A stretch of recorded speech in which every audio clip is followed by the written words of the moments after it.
Estamos aguardando duas colegas que estão atrasadas, a professora Maria José Flores e a professora Lívia, né? Elas estão atrasadas, já mandaram mensagem, estão a caminho.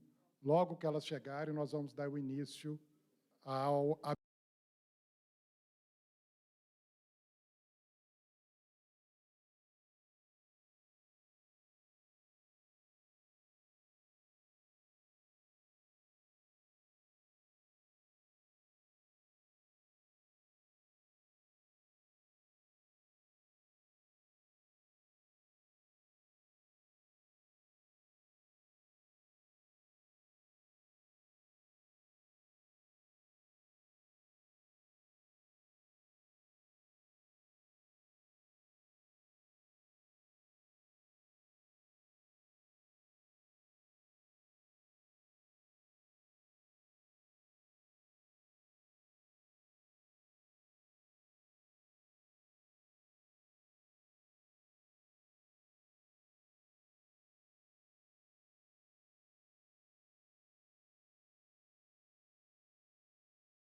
Bom dia a todos, sejam bem-vindos e bem-vindas a esse momento tão esperado, né, com a presença do professor Apple aqui na UFMG, mas, fundamentalmente, aqui na Faculdade de Educação, uma grande referência bibliográfica nossa, ao vivo e com a oportunidade desse diálogo.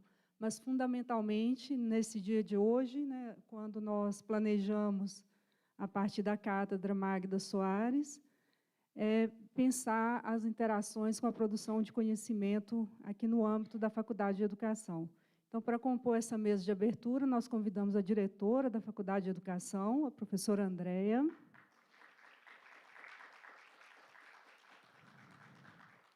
Convidamos também aqui as pessoas, tanto coordenadoras, quanto também representantes de grupos de pesquisas relevantes, grupos de pesquisa de trabalho com a profissão e trabalho docente.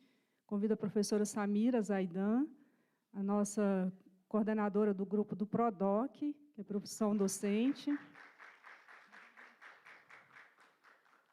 Convido também a professora Lívia Fraga, coordenadora do GESTRADO. Acumula muitas outras funções, é também a nossa coordenadora no programa de pós-graduação. Nós temos também representantes dos sindicatos, tanto do sindicato dos professores da rede privada, quanto da rede pública, considerando tanto a rede estadual quanto a rede municipal. E convido, então, a nossa colega, a nossa Carol, intimamente Carol Pasqualini, como representante do Sindicato dos Professores da Rede Municipal de Belo Horizonte.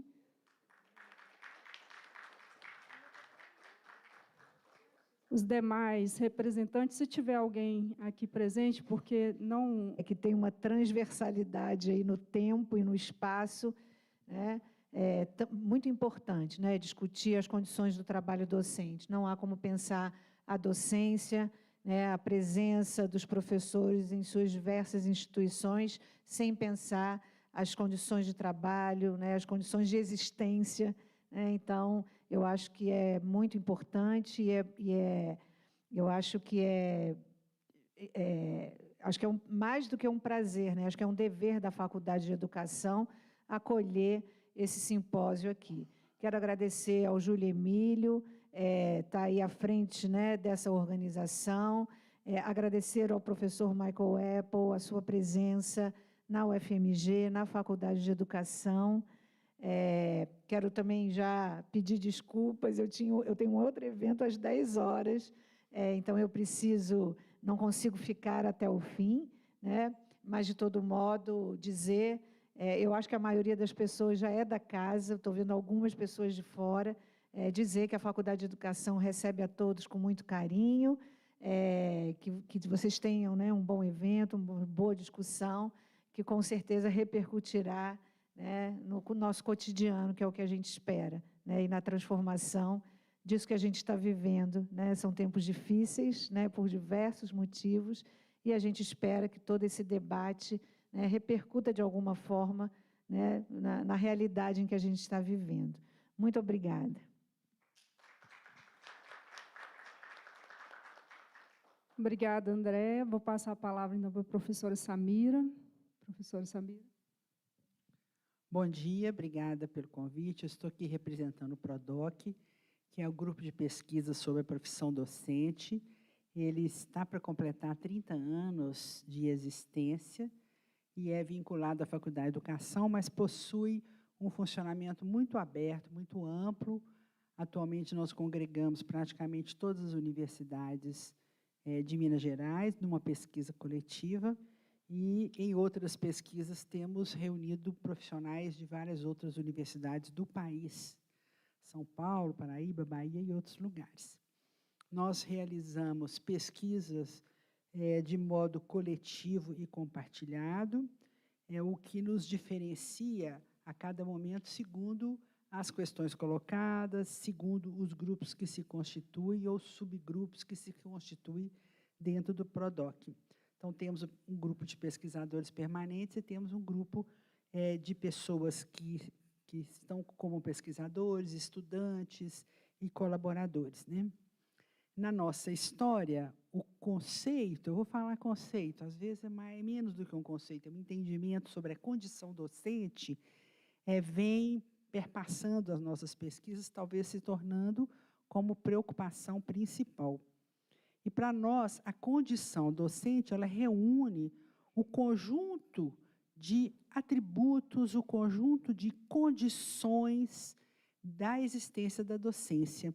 Então, nós vamos ter a questão da identidade, a construção histórica da docência, as questões de ordem geográfica, sociocultural, econômico, financeiro, a carreira, questões políticas, questões ideológicas, questões jurídicas, psicológicas, questões da ordem ética, né?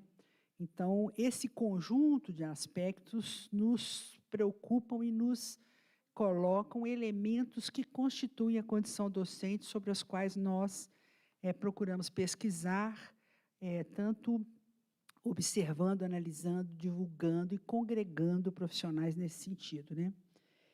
Nós temos ainda elementos da condição docente que são da ordem subjetiva, porque constitui o ser e o estar docente, né?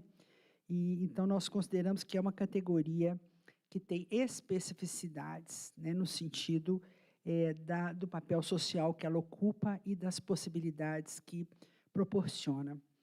Além disso, a condição docente implica que o professor e a professora, como profissionais do campo científico e tecnológico da educação, eles também contribuam para o desenvolvimento teórico-prático do campo. Então, também entendemos este profissional como um profissional pesquisador e que também produz conhecimento nas suas áreas específicas e, de uma maneira geral, além das questões relacionadas ao ensino propriamente.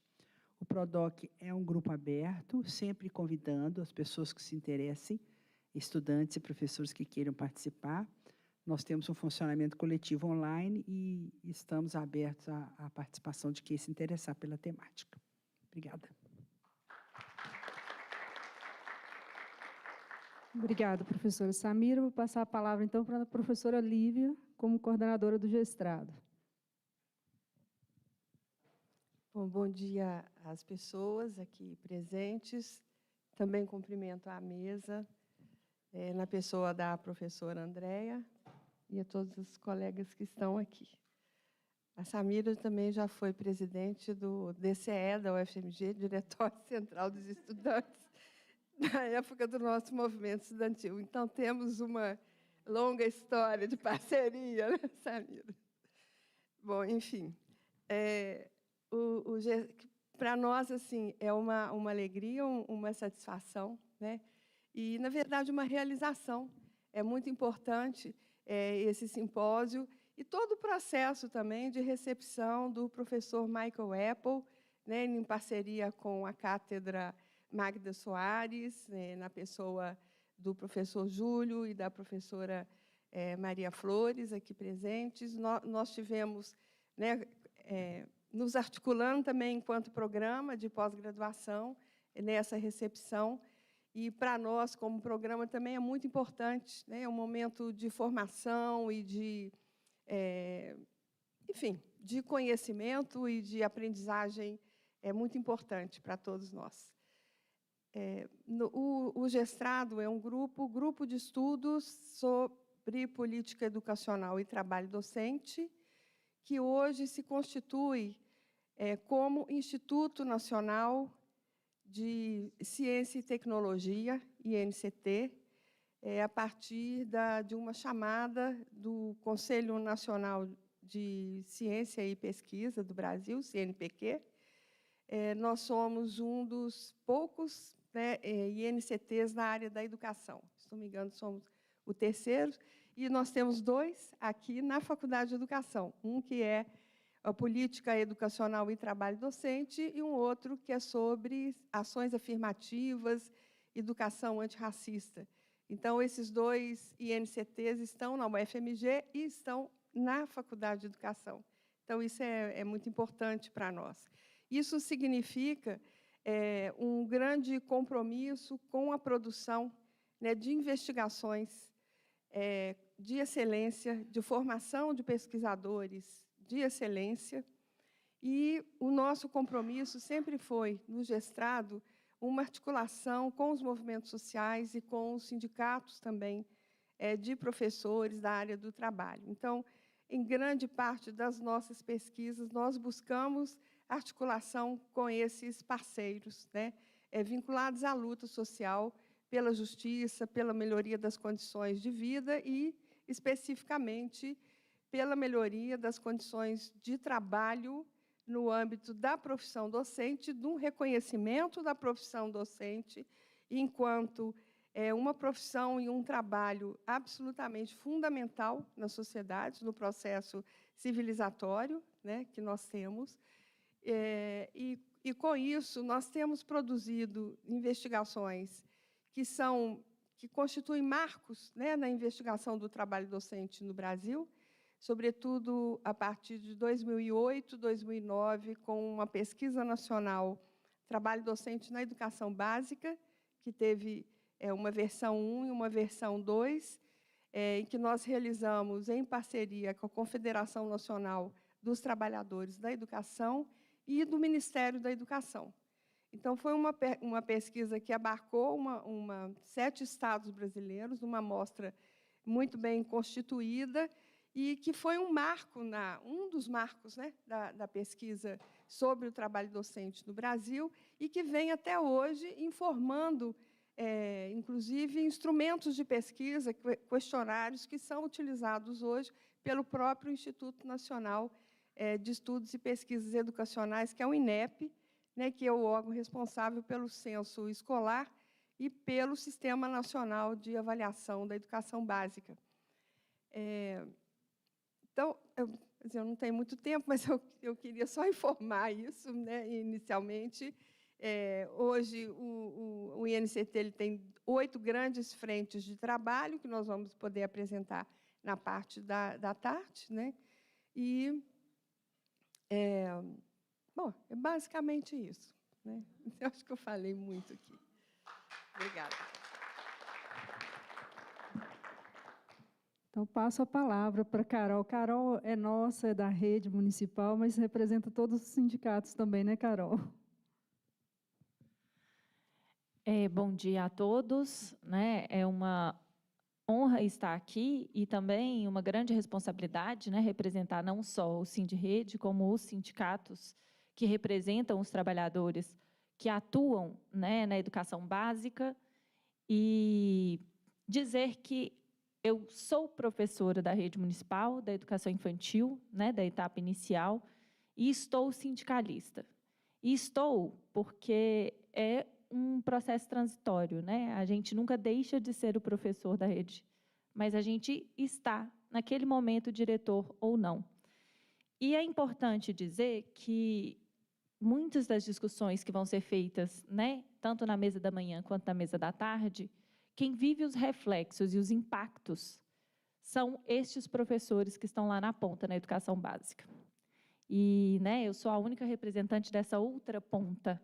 Estamos aqui, primeiro que é uma mesa bem representativa, são todas mulheres, porque é uma profissão majoritariamente feminina, que vai se masculinizando ao final, né, mas a ponta inicial é majoritariamente feminina, com baixa participação de homens, que tem aí vários fatores, a questão, né, da carreira, dos ataques à carreira, dos salários baixos e todas essas questões que vão impactando e fazendo com que, muitas das vezes, sejam as mulheres que estão nesses lugares, nesses postos de trabalho.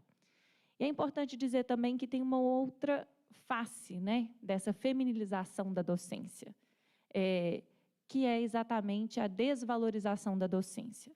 Vivemos, nesse momento, no Brasil, um ataque muito grande à profissão docente, seja por perspectivas ideológicas, de que o professor é o doutrinador, e vivemos isso muito recente na rede municipal, com uma vereadora da Câmara Municipal de Belo Horizonte, atacando uma professora e uma diretora do sindicato ao qual eu pertenço, o Sindirrede. Mas também vivemos um ataque ainda mais brutal e muitas vezes pouco sentido, que é o ataque da perspectiva neoliberal. E essa perspectiva neoliberal, e aí é importante, né, eu estou com uma camisa que é a camisa do momento da campanha do Sindirrede, que é cadê o dinheiro da educação? Porque dinheiro tem, não é pouco, é muito. Belo Horizonte é uma cidade muito rica, e o dinheiro ele é direcionado para empresários, para pessoas que têm interesses espúrios e para grupos que estão muito mais preocupados em lucrar com a educação do que, de fato, em fazer uma educação de qualidade para os trabalhadores e para a classe trabalhadora. Então, essa discussão é muito importante, porque a condição docente ela é perpassada pela concepção de educação que as políticas são construídas. E, infelizmente, isso vai, né, da rede municipal de Belo Horizonte, dos municípios, até o governo federal, que tem, dentro do MEC, um representante da Fundação Lehman, que é um dos banqueiros desse país, um empresário, inclusive, que deu um calote bilionário junto com outros 2 empresários e nada aconteceu. Então, isso afeta e muito a condição docente e o trabalho dos professores. Então, muito obrigada e bons trabalhos a todos. Obrigada, Carol. Bom, por fim, eu quero dizer que eu estou aqui representando, estou como coordenadora da mesa, na condição de membro do comitê gestor da cátedra, a cátedra Fundep Magda Soares de Educação Básica, que é uma importante iniciativa da UFMG, a primeira cátedra de longa duração. Ela é uma das raras cátedras voltada para a educação básica dentro dos institutos de estudos avançados no Brasil e até mesmo fora do Brasil. Então, um tema caríssimo que a instituição assume, né, não só no sentido de normalizações, mas também de ações concretas, com investimentos claros, para induzir não só a produção de conhecimento, né, na altura que a UFMG já vem desenvolvendo, que está aqui super bem representado por esses 2 grupos, que reverbera a Faculdade de Educação como um todo, mas também na qualidade que essa produção reverbera em política institucional sustentada, tanto do ponto de vista do contexto, porque o nosso contexto não é o mais bonito, dentro do cenário da profissão docente, historicamente, a gente sabe que ele nunca foi bonito em termos de reconhecimento concreto, mas, particularmente, dentro do cenário da condição dos trabalhadores da educação, de uma maneira geral, a cátedra se ocupou, nesse momento, e tem se ocupado com a dimensão da formação, que, dentro dessa brecha aí que a Carol nos traz, tanto de posicionamentos de atores do mercado financeiro dentro de instâncias decisórias a nível central e a nível local também, tanto no âmbito da Prefeitura de Belo Horizonte quanto do Estado de Minas Gerais, a gente vê a grande oportunidade que tem sido os espaços de formação, tanto formação inicial quanto formação continuada, em que o mercado se expôs de uma maneira tão avassaladora ao ponto de desconfigurar a própria oferta pública. Hoje, nós vivenciamos uma ameaça em relação à formação docente no âmbito das universidades públicas brasileiras, em função do avanço mercadológico por meio da EAD /1,99, ou seja, baixo preço, baixo custo e precarização para a formação de professores da educação básica. E é muito oportuno, né, porque, historicamente, a produção de conhecimento sobre trabalho docente, eu sou também oriunda aqui da Faculdade de Educação como formada aqui, nós temos, né, grupos históricos aqui da Faculdade de Educação, todos 2 são, mesmo o GESTRADO sendo mais jovem em termos de tempo de existência, ele é oriundo de um grande grupo da década de 90, né, fim dos anos 80 e início dos 90. E que o trabalho docente, né, foi extremamente trabalhado e produzido em função da própria estrutura da educação pública brasileira. E hoje, como que, de alguma maneira, em algum momento, a gente dissociou a dimensão da formação docente do trabalho docente. E a gente vê a importância, né, desse movimento, que hoje é impossível a gente discutir as condições do trabalho docente sem discutir, sem banalizar a formação, em função da característica que ela assumiu e que tem a ver com o amadurecimento nosso, tanto em termos históricos nas políticas públicas, quanto também na produção de conhecimento, que nós temos a grande oportunidade, nesse momento, de poder vivenciar. Então, fazer parte, né, nesse momento, da conjuntura também da UFMG, se articulando estrategicamente, eu estou aqui como componente da comissão gestora, mas eu sou pró-reitora adjunta de graduação. Então, a cátedra tem sido um lugar de elo para consolidarmos políticas institucionais nos espaços para marcar posicionamento, já remetendo um pouco que eu aprendi nesse pouco tempo aqui com o professor Epo, mas nessa presença dele, realmente posicionamento de guerra frente aos ataques que a gente sofre externamente, mas que estão aqui extremamente presentes, e como que é importante nós nos alinharmos institucionalmente nesse momento para esse enfrentamento. E uma das coisas que a gente aprendeu muito e tem aprendido cada vez mais é a presença dos professores da educação básica nessas instâncias decisórias. Nós contamos, na gestão da Cátedra Magda Soares, com a presença de um professor da educação básica da rede estadual. No âmbito da pró-reitoria de graduação, nós temos uma comissão de formação inicial e continuada, também com presença tanto da Secretaria Municipal quanto da Secretaria Estadual. Nesse caso, são pessoas indicadas pela Secretaria, mas sempre quem está atuando na Secretaria são professores também da própria rede. E a intenção é que a gente possa ampliar cada vez mais. Então, é um prazer estar, né, aqui com a nossa diretora da Faculdade de Educação e com os grupos de pesquisa e também com a Carol, representando os professores da educação básica, fazendo a abertura de um importante simpósio, que a gente possa encerrar essa mesa para abrir um ciclo aqui de construção de conhecimento inestimável para o nosso futuro, né, o nosso presente e futuro, de tudo isso que nós estamos enfrentando nesse momento. Muito obrigada. Eu peço licença a vocês para convidar o próximo.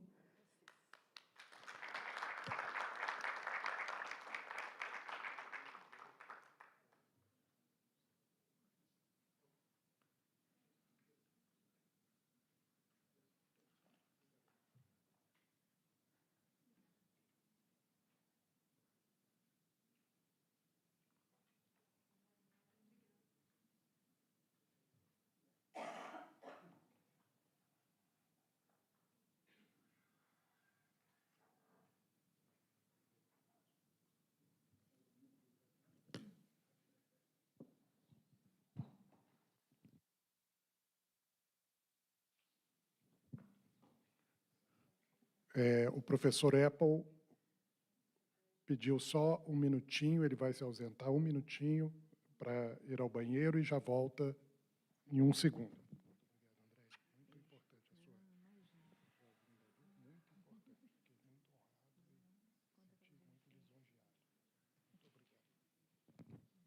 Só um minutinho, pessoal.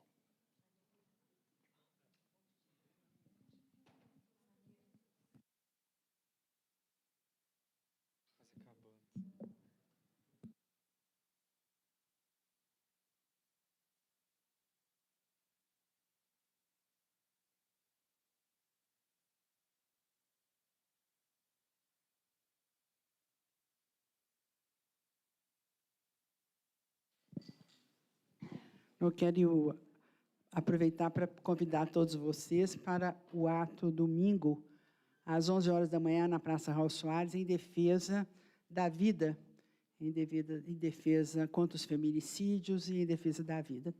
Que vocês possam pensar bastante, ajudar a convocar. Eu acho que é muito importante, nesse momento, uma manifestação, em todos os momentos, mas atualmente está sendo muito preciso, né? Era isso.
Bom dia novamente. Eu só queria ter uma informação entre a mesa anterior e essa, de informar, né, que eu falei da composição da gestão da cátedra, mas a cátedra está sob a coordenação do professor Júlio Emílio Diniz Pereira, que é professor aqui da Faculdade de Educação, e que tem nos coordenado e é o principal responsável aí por essa agenda intensa que nós estamos vivenciando na cátedra. Nós estamos, então, com grande expectativa desse momento. O professor Michael Apple dispensa apresentações curriculares, né? Todos que somos da área da educação vivenciamos alguma leitura, porque ele é uma referência no campo da pedagogia crítica e no campo do currículo, particularmente dentro da nossa organização aqui no Brasil, da produção de conhecimento. É inevitável, ninguém passa pela disciplina de currículo sem um aprofundamento na sua produção. Eu confesso que está difícil para mim fazer a apresentação, porque eu me emociono de estar perto da bibliografia viva.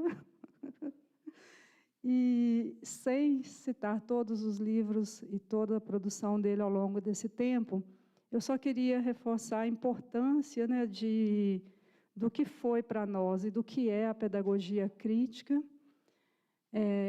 no âmbito da formação de professores, mas trazendo para nós, no âmbito da condição da instituição formadora de professores, porque a gente pensou muito a pedagogia na educação básica, a pedagogia crítica na educação básica. Mas qual é a pedagogia que sustenta a nossa pedagogia enquanto formadores de professores? E parece trivial ou banal a gente indagar sobre isso. A gente pensa muito pouco sobre a pedagogia universitária. E vejo a presença do professor Michael Apple como uma grande oportunidade de nós podermos pensar, principalmente nesse momento em que a UFMG também está se esforçando com um grupo de trabalho para a sistematização e a aprovação do projeto político-pedagógico interinstitucional das licenciaturas. Será a primeira vez que nós teremos um documento dessa natureza, mas a intenção é ter um documento que reflita, né, e que nos oriente para uma prática pedagógica no âmbito da pedagogia universitária, particularmente no âmbito da formação de professores, nessa direção. Então, nada mais oportuno para nos sustentar, tenho aqui colegas que estão nessa frente de trabalho, do que ouvir o nosso professor Michael Apple dizendo das condições, né, de trabalho docente, porque se nós trabalhamos com a formação desse futuro docente, o que temos que pensar sobre essa concepção que nós temos desses docentes e desse futuro docente que aqui está na condição de estudante de licenciatura. Então, é com essa emoção, com essa expectativa que nós o recebemos e passo a palavra para o senhor, professor Michael Apple, cheio de esperança, cheio de esperança. Seja muito bem-vindo sempre aqui.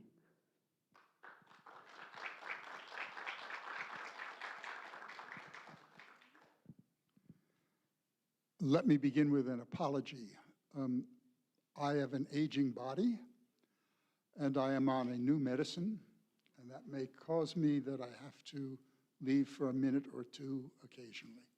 I apologize for that, but as my father said to me, the aging body constantly talks back. So, that's a little embarrassing, but it is true. Let me give you a sense of what brings me here. In 1985, I made my first trip to Brazil in Porto Alegre, which was then the home of the World Social Forum and the World Education Forum. And they were doing things called participatory budgeting, the citizen school, and these are things I had thought about myself and realized that one of the places in the world where the most important work in teacher education, in democratic and critical policies and practices was going on. As someone who grew up very poor myself in a U.S. equivalent of a favela, this was like coming home as well. And some of you who know me, if you read my work, occasionally I will tell stories of my background, but in this case, I think it is very important, especially here, since when Giulio invited me, the first thing I did was to look at the history of the Faculty of Education here, and certain things stood out. As some of you know, I am the former president of a teacher syndicate. And in order for me to be here, it has to recognize the importance of so much of what you said, as an example, about gender. In my mind, as an anti-racist activist, it had to take that seriously. And as the partner of a woman who does the history of women's mobilizations around their bodies and public health, it also is important to me biographically. And it was very, very clear to me that this university stood for much of what I believe in, where I've spent a career trying to have the university step down from the balcony and to commit itself politically, intellectually, personally, at sometimes great risk financially, to take seriously particular kinds of things, all right? And as some of you also know, I did 5.5 years of teaching in public schools without a license. That is, I am the first generation finishing secondary school in my family.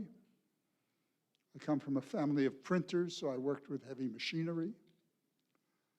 And at a particular moment during the US, at the age of 17 and 18, you had to register for what we call the draft, the Army.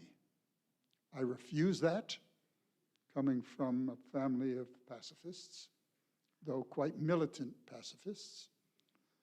And I then had a hearing. That hearing was with a group of men, surprise, surprise. And you had to tell why you did not want to go into the Army.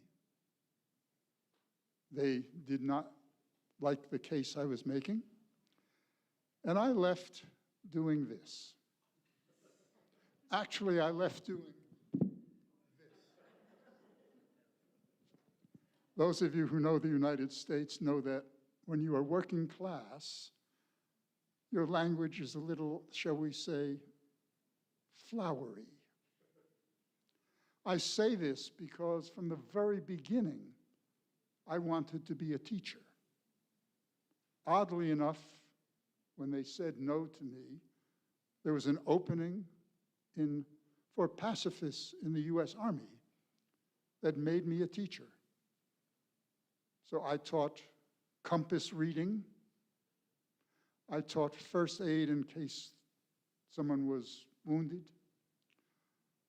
But when I finished that, there was an opening in Paterson, New Jersey, the third poorest city in the United States, to be a teacher in a very racist program that said the following: we want to have young, white men who had been in the Army teach poor, undisciplined, and stupid black people. You can imagine my fingers were mobilized. But I accepted the job because to me it was what was the most important occupation in the world. Right? A few more autobiographical things and I'll get to more less interesting things. I taught everything for 3 months of a kindergarten class where I'm reading books and 46 children are all trying to sit on my lap at exactly the same moment. And anyone who does not understand teaching, does not understand the body, does not understand the epistemological needs for a language of care. It is not irrational. Rationality itself is irrational if it does not include caring. as a fundamental human form. It is what women teachers have tried to teach us for years and years and years. Now, right now, in my own state, the state of Wisconsin, the home of American socialism, it is illegal for any teacher to hug a child. The argument being, we have pedophiles who are teachers. I think there's been one case of that in the state. But we will again blame teachers and not trust. Okay? I also taught calculus, never having had it. So it meant that my teachers were the students at this vocational and technical high school who it was required of, and I had never had it. Okay? Now, I mention all of this for one particular reason. The balcony is a very dangerous place to be. I am not anti-intellectual. Anyone who has read any of the 47 books I have published, don't ask, understands that political work does not end at a keyboard. It begins sometimes with a keyboard. But our task in education is to document why it is so important for this to be done in an ethical and political way. All right? And that means we must understand the social context in which we are working.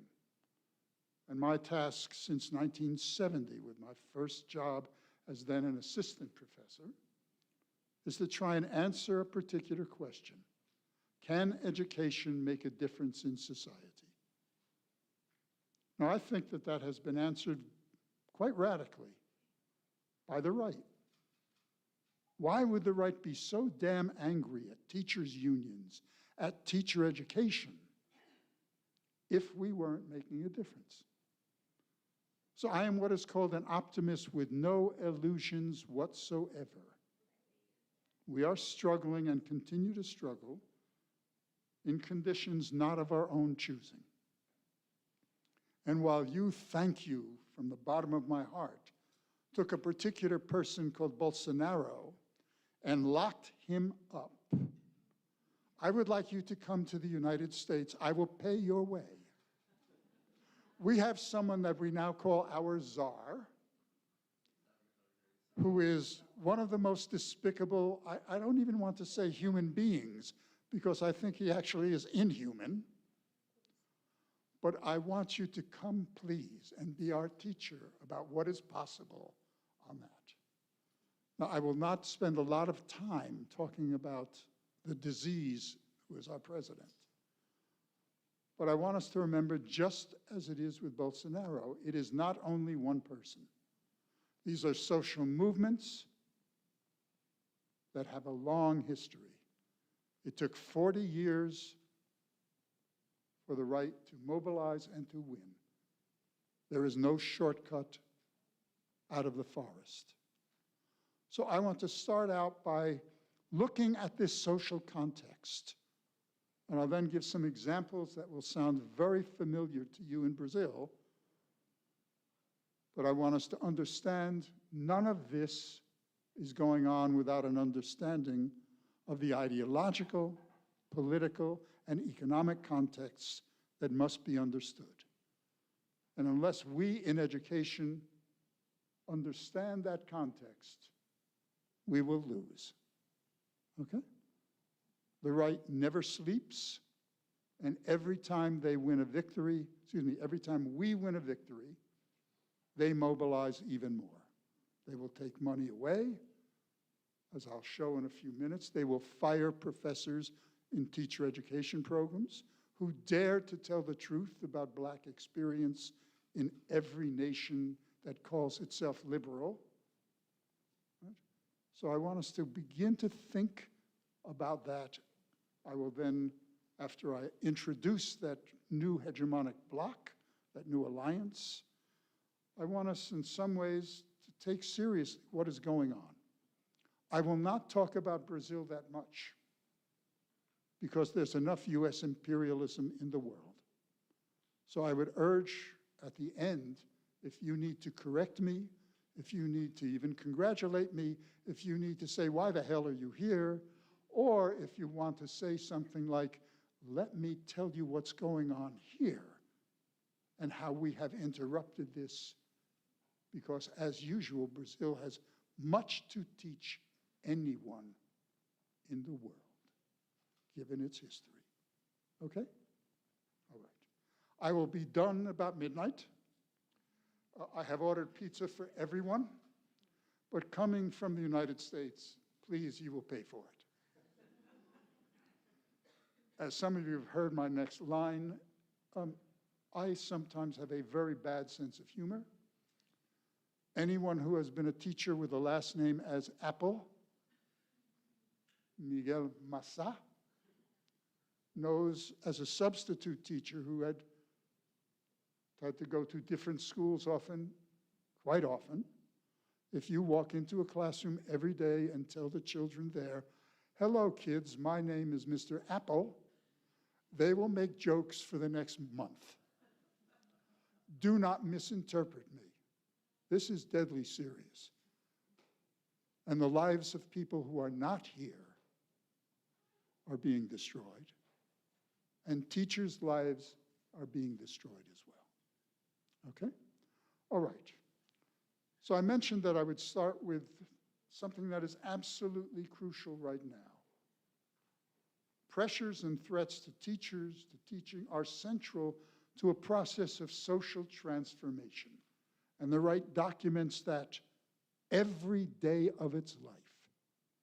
It has answered the question, can education change society, by showing every day that it can.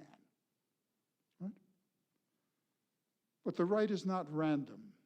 It is organized around what Antonio Gramsci and Stuart Hall have called new hegemonic blocks. There are tensions and struggles within those blocks, but there are at least 4 elements, actually 4.5, since Jana is here and has corrected me wisely about my remembering that Brazil is not the United States or England. Okay? I wish it was, because then I wouldn't have to change anything. And anyway, I'm sorry. That was the first bad joke. There will be more. Okay. So Gramsci says, look, we are facing a war of, not a war of maneuver like World War I. You have a gun, I have a gun. I'm dead, you win. He says, this is a war of position. Everything counts. The food you eat, parenting, women's lives and the misrecognition of them, everything is important. So there are no unimportant struggles. The task is to take these struggles in education, connect them to political economy, connect them to anti-racist work, so that alliances are formed. That's what the right does. So here is this alliance, what I want to call a new hegemonic bloc. If you've read my books, Educating the Right Way, or more recently, Can Education Change Society, you'll know that I've spent a lot of time thinking about this. And I'll mention the newest book, which was just released today, later on. So there's a new rightist alliance that's changing what education is for, what counts as good teaching and good knowledge, and who should make decisions about all of this. And these are closely related to what kind of society they say we want. The most dangerous word in Brazilian Portuguese is we, and in English is we. It is a term not just of inclusion, it is a term of exclusion. And part of the task of dominant groups is to say, who do we listen to? Who is, I quote now from Donald Trump, oh my God, I mentioned him twice. He said, there are 2 kinds of people in the world, makers and takers. We includes makers, not takers. Healthcare must be destroyed. Jobs must be demobilized. Women must learn their rightful religious place because it was God's will that they follow Adam's leadership. After all, he was nice enough to give them the rib. Okay? So, all these things then are about inclusion and exclusion, epistemologically, politically, economically, etc. But I want to remind us that the dangers we face are not new. Let me do a quick story about that. When I began to teach in a small rural community, a very poor community of 1,700 people after spending 4 years in the slums teaching, the state curriculum that was mandatory, that we had to learn in teacher education as well, said for the 6th grade, these are 12-year-old, 13-year-old teenagers who have a life of their own, I assure you, we had to study one thing, our local community. So there was a textbook which was boring and I refused to use it, and all the 6th grade teachers refused to use the textbook. They were 27 years old. So we went to the state archives and looked up the history of the village. The history is that no one of color, no one who was who people thought was gay or lesbian,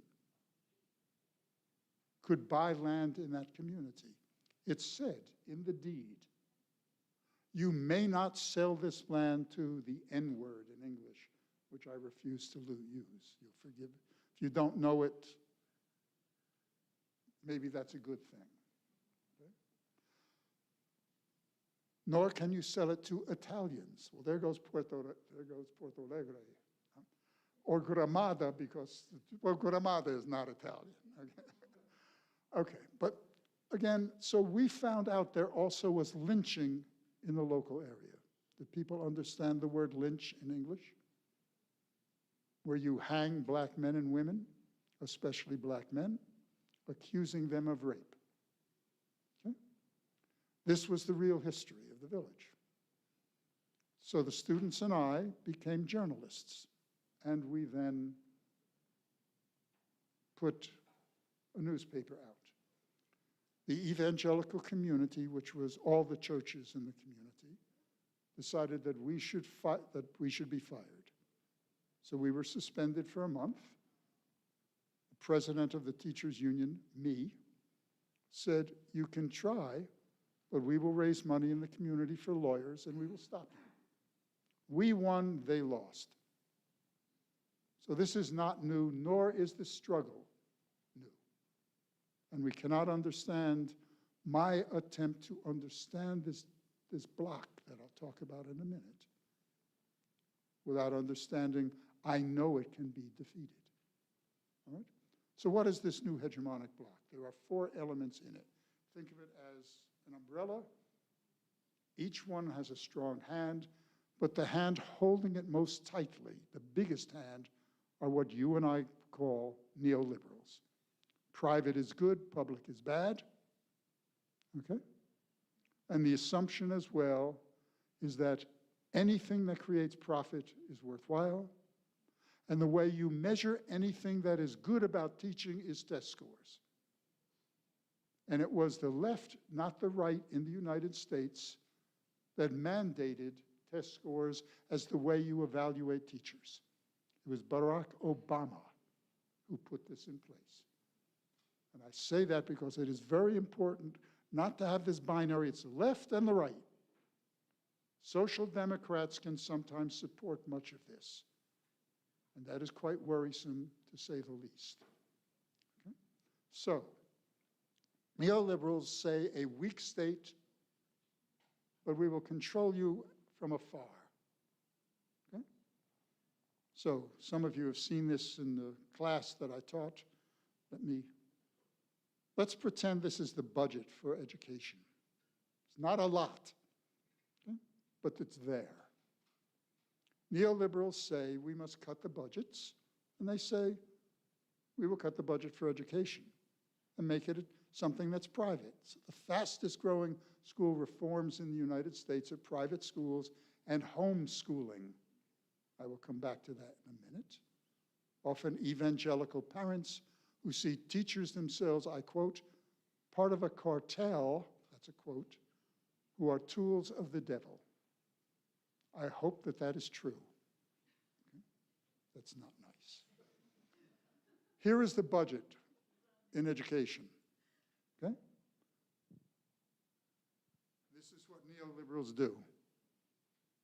The budget that is for health care, higher teacher wages, higher wages for the women who do the cooking in the schools, for the children, for the women and men who clean the buildings, who drive the buses. That's gone. It goes this way. To prisons. In my state, the home of U.S. socialism, 1 out of every 4 African-American men, young men in particular, 1 out of every 11 African-American women is now or will be under the control of the injustice system. That is not a weak state. That is a punitive state.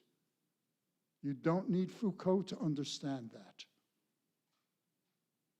They supposedly can be put in those prisons from 12 years old to 18. Okay? You'll forgive me, I want us to understand what is at stake here. I will theorize it a bit as we go along, but we need to understand the realities that are going on. It is a racializing and racist state. It is a patriarchal state. It is an anti-disability, in quotes, state. So as one example, the teachers union won a battle in the United States and many states to have teacher aides from the local community be in the classroom to help children who are differently abled. All of that budget has been removed in the latest budget at the federal level in the United States. Now, we do know that budget actually was removed for Black children historically. So now we have disability rights being taken to join the misrecognition of Black bodies and minds. Okay? All right. Are we angry yet? Okay. I'll try and make all of us angry then. Then you can have me arrested, which I think is the end of most of my talks. That's not a joke, by the way. As some of you know, I have been arrested in Seoul and elsewhere, and in Argentina. I said the meat wasn't good. No, that's not what I said. Okay, all right.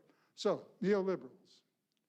The second want a strong state, and they are made up of sort of 2 halves. And let me again publicly thank Jana and Alvaro, et cetera, my teachers about some of this. The first is an intellectual and ideological movement that we call neoliberals. These actually in the West and the North are former liberals, some of them actually Trotskyists, which is very puzzling to me. And they believe one thing: strong state and a common culture. So official knowledge must be something we all share. But the word common is never a noun, it is a verb. There is no common culture in Brazil. There is no common culture in the United States. What is common is the recognition of difference, or the misrecognition of difference. So, my wife and myself, our older son is African American. Okay? He code switches all the time. Meaning, sometimes when he's with friends, it doesn't sound as much like English. It sounds Creole-like. What is common is our love and respect for each other and our willingness to learn how to talk that way ourselves. So what is common is a process of deliberative democracy that we can share building a nation that recognizes difference and respects it. Okay? So given that, neocons actually want to literally demonize that. We are all the same. That has never been the case. And equity and equality will never be reached by the imposition of a knowledge form that is not as well from below as well as from above. There's a second element in this, which is conservatism that doesn't look like it's simply an intellectual process. It's a group of people who say, we want commonness too, not communist, commonness too, but we want to be the voice of the people. That is different necessarily than evangelicals, which I will come to. Okay? But this is a group that forms an alliance with neocons without knowing that they are forming an alliance. But they are just simply cultural conservatives. And in Brazil, as you know, you have just spent a good deal of time with that group. The third group is the fastest growing group in Brazil, in the United States, in Canada, in Norway, in Sweden, in the Netherlands, in Hungary, in Poland, in Argentina, and with the next election, perhaps in Chile. Okay? And this is a group we want to call authoritarian populist religious nationalists. And they believe one thing: God speaks to me, he doesn't speak to you. Okay? And this group is growing massively. So as one example, this was a Catholic nation, supposedly. Many of the places that I first learned about the importance of liberation theology, and was very clear in my late friend Palafreri, in his background about critical pedagogic form and respect for liberation as a religious act. It was very clear then how important religious forms as counter-hegemonic forms were central to social transformation. They are now central to social transformation again, but it is social transformation backwards, not forwards. Okay? So the fastest growing mobilizations in the world in education are either public schools that have become private or public schools that have become ultra-religious. So in the state of Tennessee right now in the United States, every classroom that is public must have Bibles available to the children, preferably the New Testament. It must not have Muslim teachers. And at the same time, it must have the 10 Commandments from the Old Testament in gold lettering on the walls of the classroom. Okay? Now, I wish that I wasn't saying that. I have to say it. But this is now dominant increasingly. The second most powerful movement on this is homeschooling. 7 million children in my own nation have been pulled out of public and private schools to create a gated condominium community called the home. And it is also the highest profit publishing in the United States. It is also quite patriarchal. It is women who have given up paid work to stay home and school their children in the Word of God. Now, I want to be deeply respectful about people's religious understanding. As I mentioned, I worked with Jesuits for Social Justice. We were arrested together.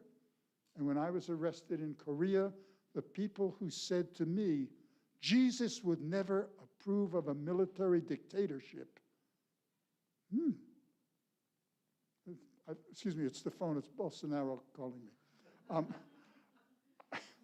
I couldn't resist that. It was just, but even I'm ashamed of saying that. Anyway, but it is very clear now that this mobilization has an effect on profit motives. So the highest profit in textbook publishing right now is publishers who speak to what we call trad women, traditional women, who are schooling at home, and they don't know what to teach. So you buy the entire package from a religious university press. It comes in with Lego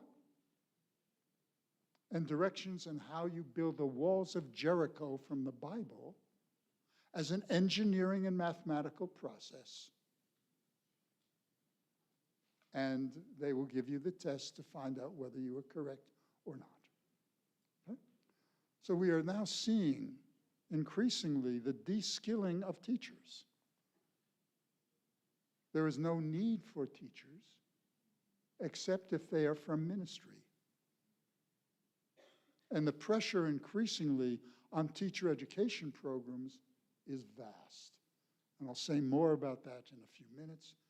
But the transformations then, the echoes of people pulling their children out of public schools and then saying even the elite private schools are not religious enough, and then schooling their children at home so that the forms of knowledge pollution and the bodies of the polluting other are kept away from my child.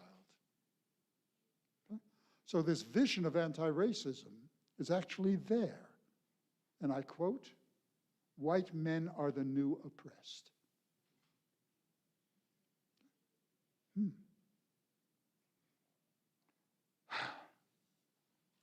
I need a bottle of cachaça right now. As my grandfather would say, did you want one finger or two fingers? One finger or two? I want 5 fingers, just about now. Okay. There is a fourth group here. And that group would never vote for Bolsonaro. They would never vote for Donald Trump. They would never vote for Milei. They wouldn't. These are people who are members of the professional and managerial new middle class. And they find employment in the state. Okay? The state as a mediator of much of this. We need rigorous analyses of state forms and how to interrupt those. It's not just random that the state is doing this. And they believe that if it moves in classrooms, measure it, and if it hasn't moved yet, measure it anyway in case it moves tomorrow. Now that is highly profitable, and it is actually extraordinary. And one of my closest friends and allies, Stephen Ball, has done a marvelous job of talking through the way in which this operates as a form of curricular device, as a way in which people gain employment, and the effects on teachers, as well as the networks internationally and nationally in which this exists. All right? Now, this is a very tense alliance, very tense. Yet they have worked together to form an alliance of compromises. Now, my grandfather had a word for this that I think we should take very seriously. The word, a sentence is, when the left lines up in a firing squad, it lines up in a circle.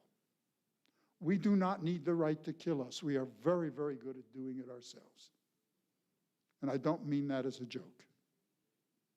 For many, many people, as an example, in my teachers' union, there were many, many anti-racist voices. And there were very, very many men who said, we are anti-racist. They were patriarchal as hell. And there were many women who devoted their lives to many of the issues that you raised. who were activists, but thought that race was not an afterthought, but we'll deal with that later. Excuse me, there is no later. Unless we do it now, it gets, and one of the things the right is very good at is the creation of historical amnesia, the loss of memory. So when I go to Porto Alegre and I speak to teacher activists who are trying to restore participatory budgeting, to keep alive the citizen school and teacher autonomy and rights to build curricula connected to the daily lives and communities of this multiplicity we call Porto Alegre. And many teachers have no idea what they're talking about. It has been lost. Yet right now in Chicago, the dominant form of budgeting comes from Porto Alegre. It's participatory budgeting. How is it possible that Brazil loses its memory and it is rediscovered as an anti-racist tool by the teachers' union in Chicago? All right? Okay. So, one of my points about this then is this is the alliance, but it is absolutely central that we understand not only what they do, but we have been here before. A broader we, and we must restore our memories of that. Okay, so let me now turn to the second part of this. Examples from the real world. What does this now look like? I've been kind so far. I'm seeing if this is kosher. It's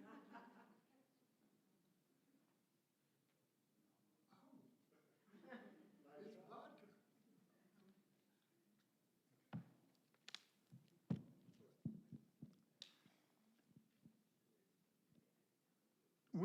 The effects on teachers of all of this is extraordinary.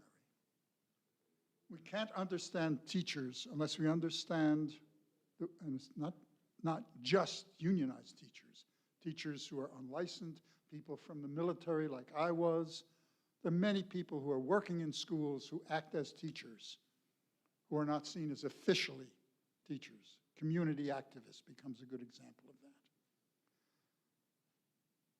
Teachers organized, and the first teacher unions in the world were women. And they developed skills that they called respect, autonomy, and professionalism. They were not radical enough, but as we know, oppressed groups, anti-patriarchal groups, take the resources that are available and radicalize them. So to be professional then meant that you had autonomy and respect and a recognition of the skills that you had and a recognition that you were in charge of many of these skills. That's what it meant to be professional. And a demand that you be paid an appropriate wage.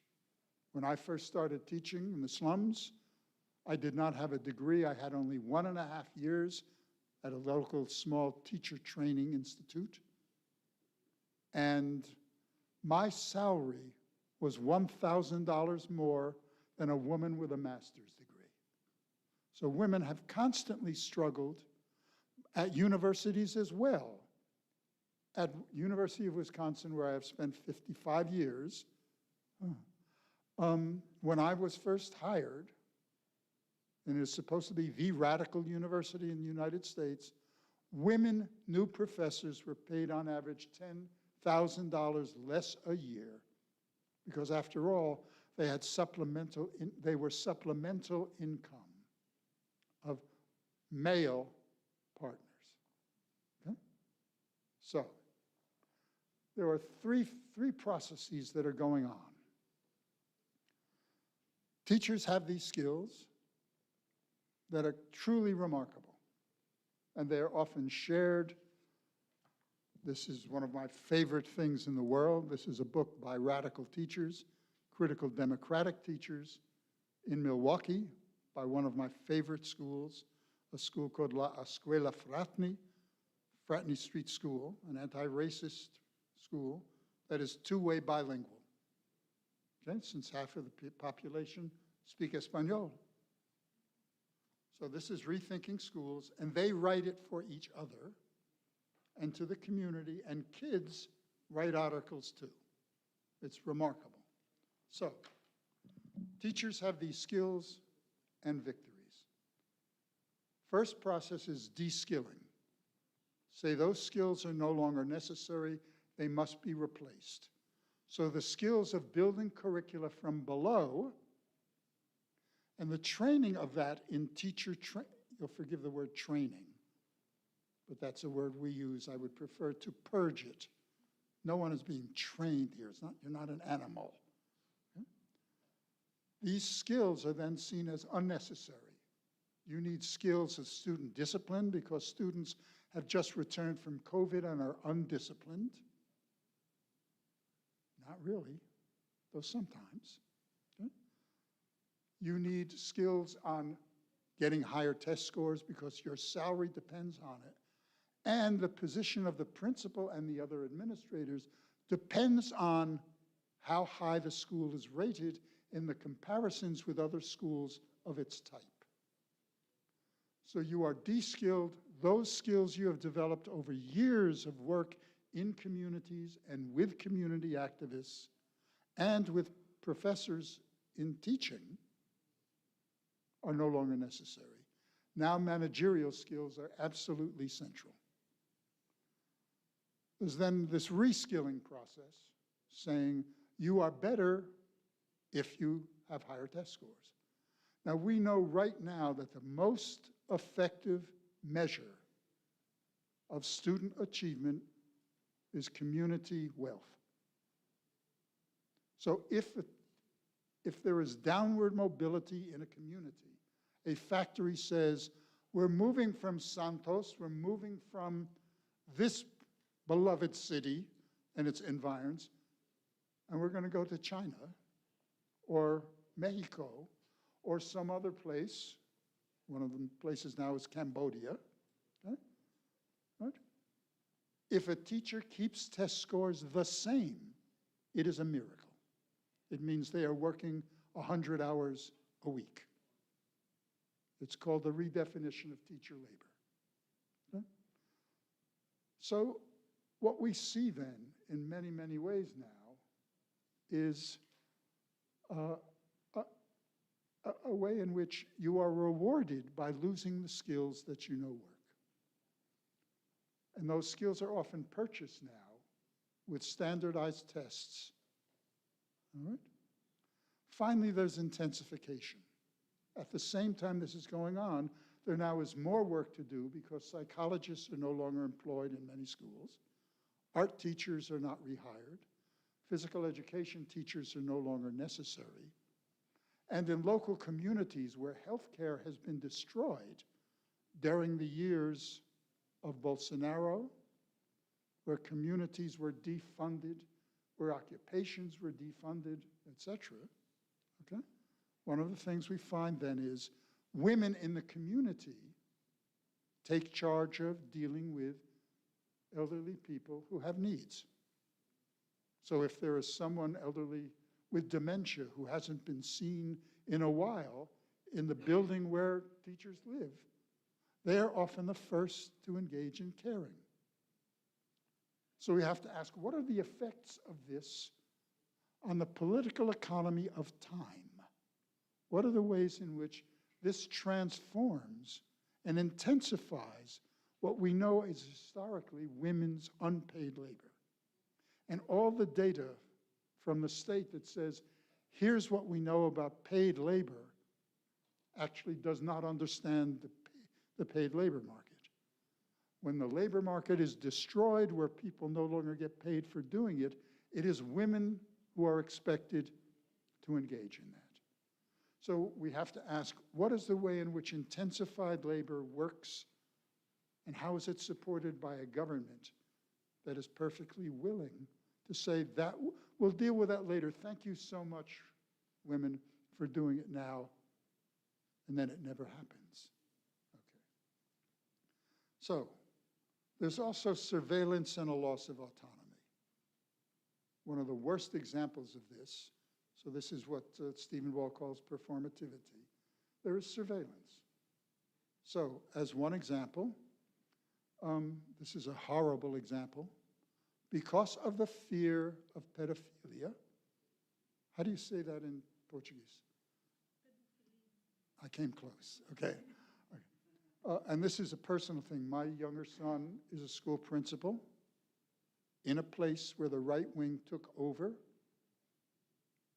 and he was accused of being a pedophile, and it made the right-wing podcast, the news, all over the United States. He became famous because the youth has the right in most secondary schools in the United States to elect a club for after school. One of them is Future Teachers of America. Another was Gay Straight Alliance. I want to applaud that. Many youth are much more progressive. Right? So in many ways, for instance, youth in my own city went on strike and walked out when the school said, we will be careful of having literature on gay and lesbian parents. So the students said, you have no school now. We're out of here for 1 week. The books were restored. Okay? Well, this one is similar to this, and it's actually even more deadly in some ways. I mentioned that teachers now in my state are not allowed to touch children. Okay? Now, I remember my months teaching kindergarten. As I talk about it, there's a warmth that comes over my body. It was real teaching. It was human. Okay? In a town near us that some of you are very familiar with, where the Brazilian community was at the university,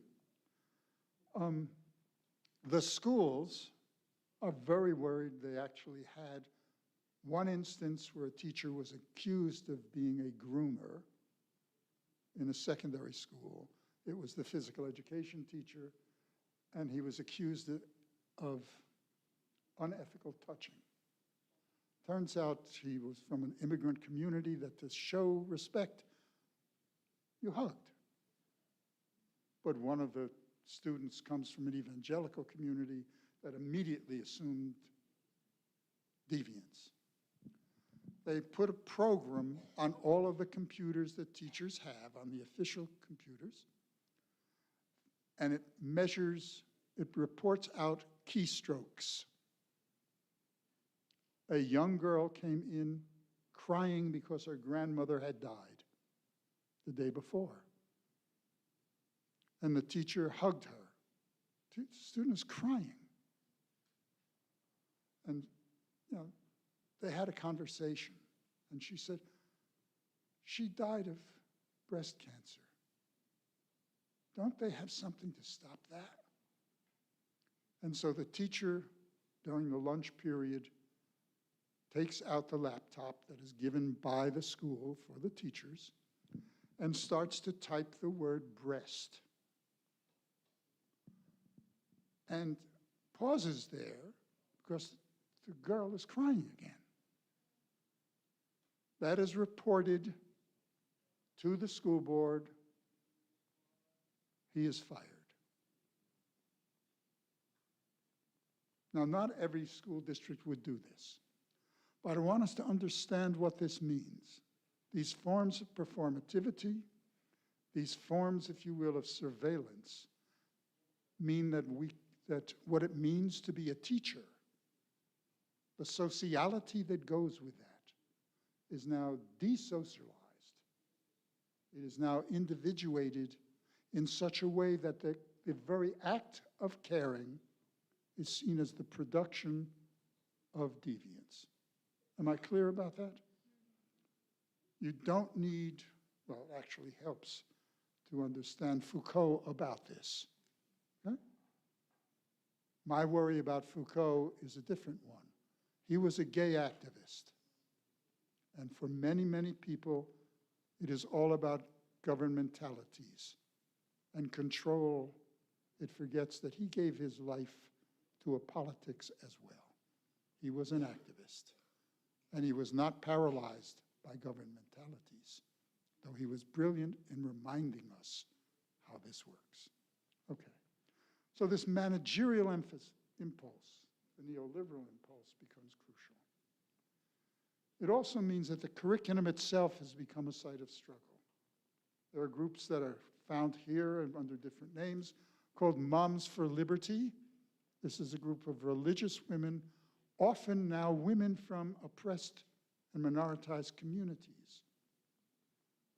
Not always, but these are people who take charge of the electoral committees, we call them boards of education, and they now control schools. These are people who are voted in, and school board elections in the United States have 8 to 10% people voting for them. Money comes in to organize this in local school boards.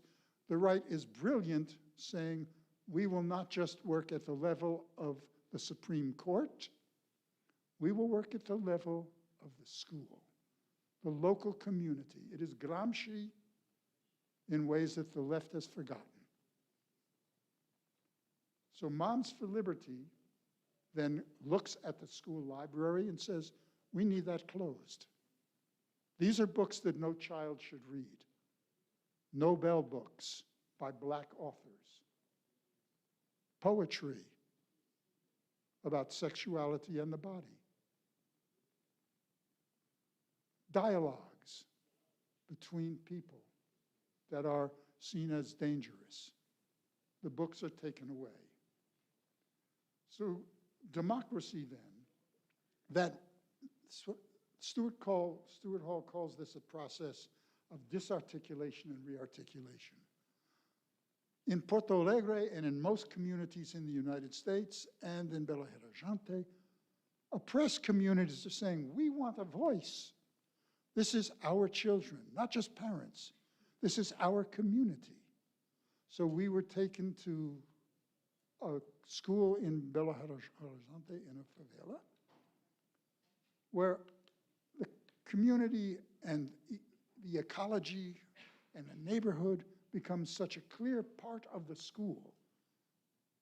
Right? That is a victory. It's called democracy. And we can say there's thick democracy and thin democracy. Thick democracy would be if I said, what are you doing to do democratic stuff in your curriculum? And there'd be stories of groups of people engaged in critical dialogue. And we desocialize that. It is now parental choice as an individual thing. I am not responsible for your children. I am responsible to my children because I own them. So society is in the gated ideological community of the body of my child. And I will form alliances with other people who feel the same way. Okay? So Moms for Liberty steals our language, our victories. It disarticulates them from the history of these kinds of mobilizations and curriculum deliberations that are such a profound part of teacher education now. And it says, no, we want parental choice. All right? So that is then rearticulated into neoliberal and conservative and authoritarian populist forms, and soon the memory is lost. Now, much of this is similar to things you know very well. I cannot say it well in Portuguese. Schools without parties. Similar kinds of things that are going on here. So there are constant pressures and constant attacks. And some teachers now are losing their jobs. And not just over you typed breast, but over the fact that teachers are saying, but my curriculum requires the voices of the community. We need participatory form. Knowledge isn't from above only. I need to understand the Afro-Brazilian community, its religious forms, its creative forms. It's science and mathematics from below. So students may look unintelligent about science and math, and then you find out in rural areas of the Amazon, they know more about ecology than we ever will. That says something very powerful, okay? And the same would be said about indigenous mathematics and indigenous arts on this front of this building, okay? So part of this now, as teachers mobilize and say, we want those books back, they are told, goodbye. And this actually affects the architecture of some schools. And if you think politics is not architectural, you have not been paying attention to what's going on in the architecture of schools or the disarchitecture of schools. So, as one example, in the city of Houston, the third largest city in the United States, the school libraries are being closed because, after all, most of the books are anti-racist. And those rooms are being there for AI instruction. So students who don't sit well, who sometimes while the teacher is talking are talking, or who tell jokes, or pass notes. Excuse me, but that's what it's called being a child. Though I want them to stop. I mean, I think teaching is actually quite important. And this knowledge, I'd like you to know, because you're going to be tested on it. And I don't want you to fail. Okay? But these forms now are there with a huge screen and purchased a curriculum. There is no talking aloud, or it's done as it was with COVID.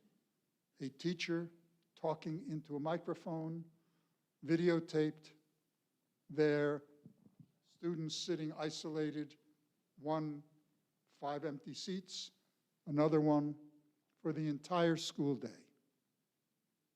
All right? Okay. Now, this is actually an epistemological war. Knowledge must not come from below. It can be packaged with no dialogue. And again, what is common is mummified. Is that translatable? Okay, all right, good.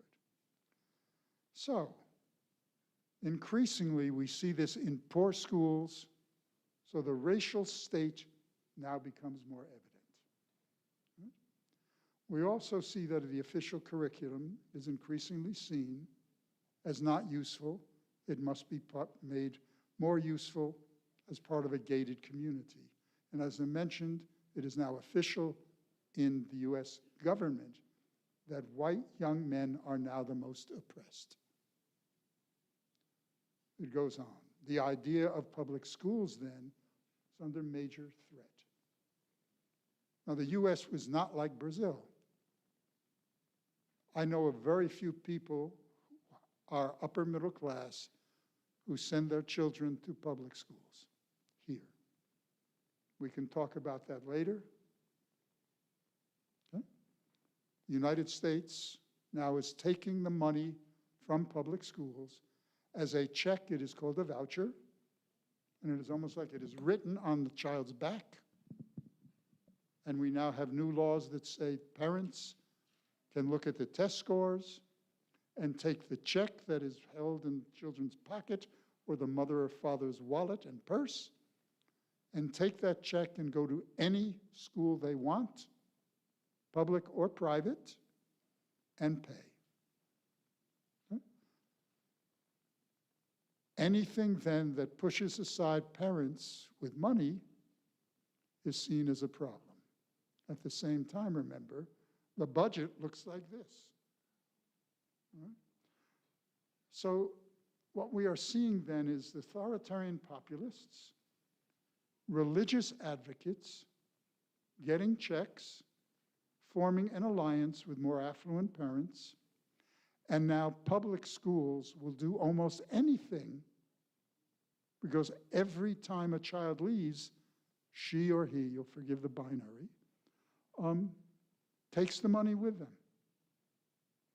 So oddly enough, the political economy of this is massive. So when we're talking about curriculum, which, as you know, I have a little interest in, 2 fingers, 10 fingers, there is a political economy of knowledge.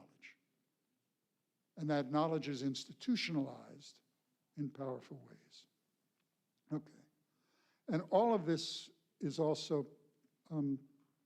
part of the authoritarian Christian nationalism, putting more pressure on schools. The US is seen as fundamentally a Christian nation. There's an increasing culture of fear and caution among many teachers. And many, many parents and oppressed communities are fearful about what's going on. And one of the reasons of this, in the United States, we have something called ICE, we call it ICE. This is a group of police who wear masks, and they go right now, are in major cities in the United States, and they are arresting people even if they have documents that say they are citizens or have what we call green cards. In rural communities in particular, they are arresting people who work in our dairy farms, since 80% of the workers, just like this state, that is Belo Horizonte, is a dairy state in many ways. So 80% of the workers are immigrants. Many of them are undocumented. They are frightened to death because they are being arrested and sent back not to their own countries. Many of them are being sent back to Africa. They are not from Africa, and they're not from El Salvador, but they are in jail in Salvador right now. That means that many, many parents are not bringing their children to school.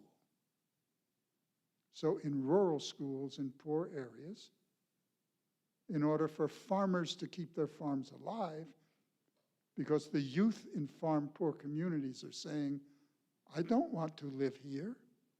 I want to go to the city.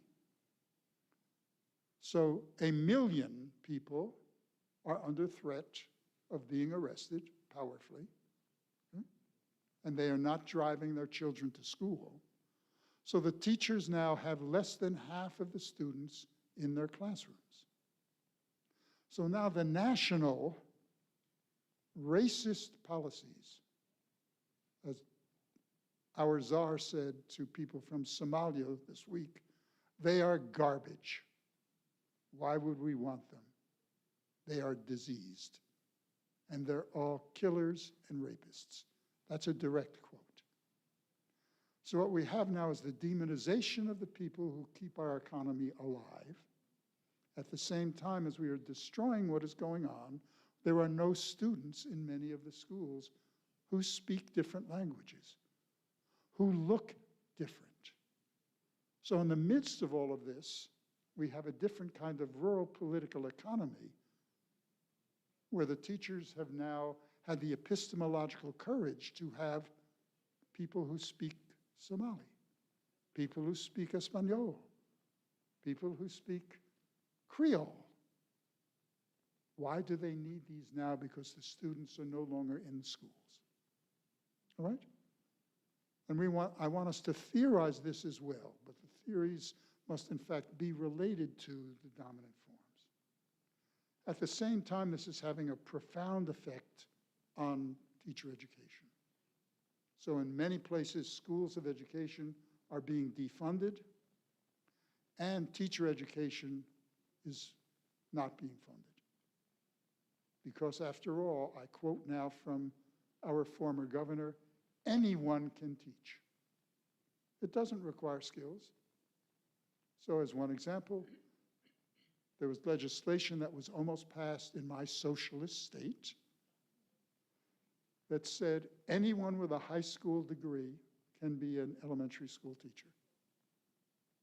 So they are defunding. We have been told in our teacher education programs throughout the United States, 10% of your budget is going to be taken away.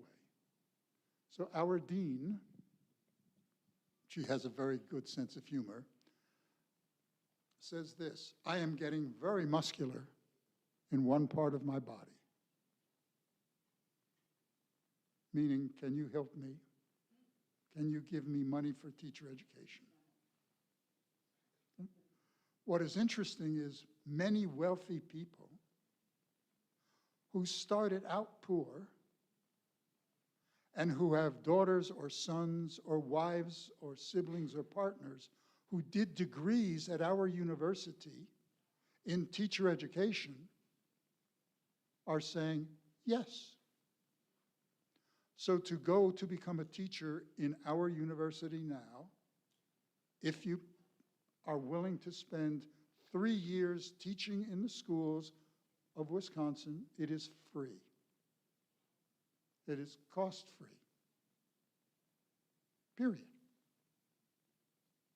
If you do not, it will cost you $40,000. Okay? Now, this is quite interesting, and it points to a possibility that class can be interrupted by issues of gender specificities, by anti-racist work, and by autobiography. Now, that actually is important, because too often the left says, I'll look at income, I'll look at particular forms of identity, you're bad, you're good. Well, the right does that a lot. But here we have an instance where this year, $13 million came in to support our teacher education community and to hire new people to teach our courses as our class size gets larger. The implications of that are very, very important for counter-hegemonic work. Okay? All right. In the face of all of this, 3 out of every 4 teachers are thinking of leaving. So it's not just teacher education. Many teachers now are saying, why am I here? I am disrespected. I'm tired. It doesn't feel right. On the other hand, what is happening is many people working for pay in industry who have been fired by Elon Musk or by Amazon, even though they have degrees in AI and degrees in engineering. There's no jobs for them anymore. So Elon Musk has fired 500,000 people. Many of these people have said, I'm going to try teaching. That's very interesting to me, because ideologically, they are partly on the right. They normally support neoliberal agendas. But they want something, they want to be doing something that has social import. So paradoxically, some people are moving away from neoliberal agendas into other agendas. Okay? All right. Can I have 10 more minutes? Oh, okay. All right.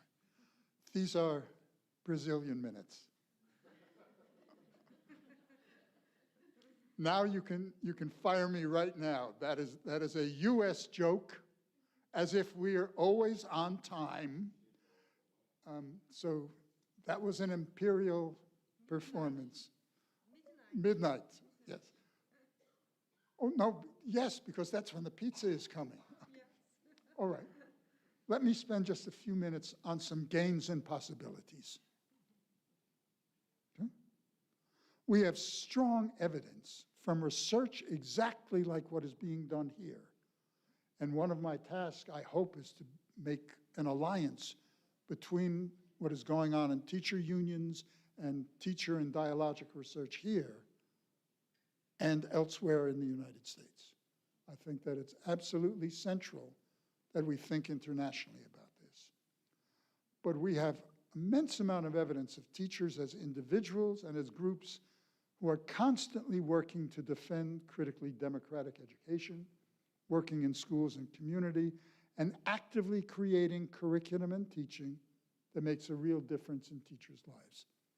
And in fact, next week in my last lecture, Can Schools Change Society, with stories from what I call the front line, stories from real schools, I want to tell a story of an anti-racist group of mathematics teachers and how they stopped building a prison for their students using math skills to stop the building of a new prison for them, okay?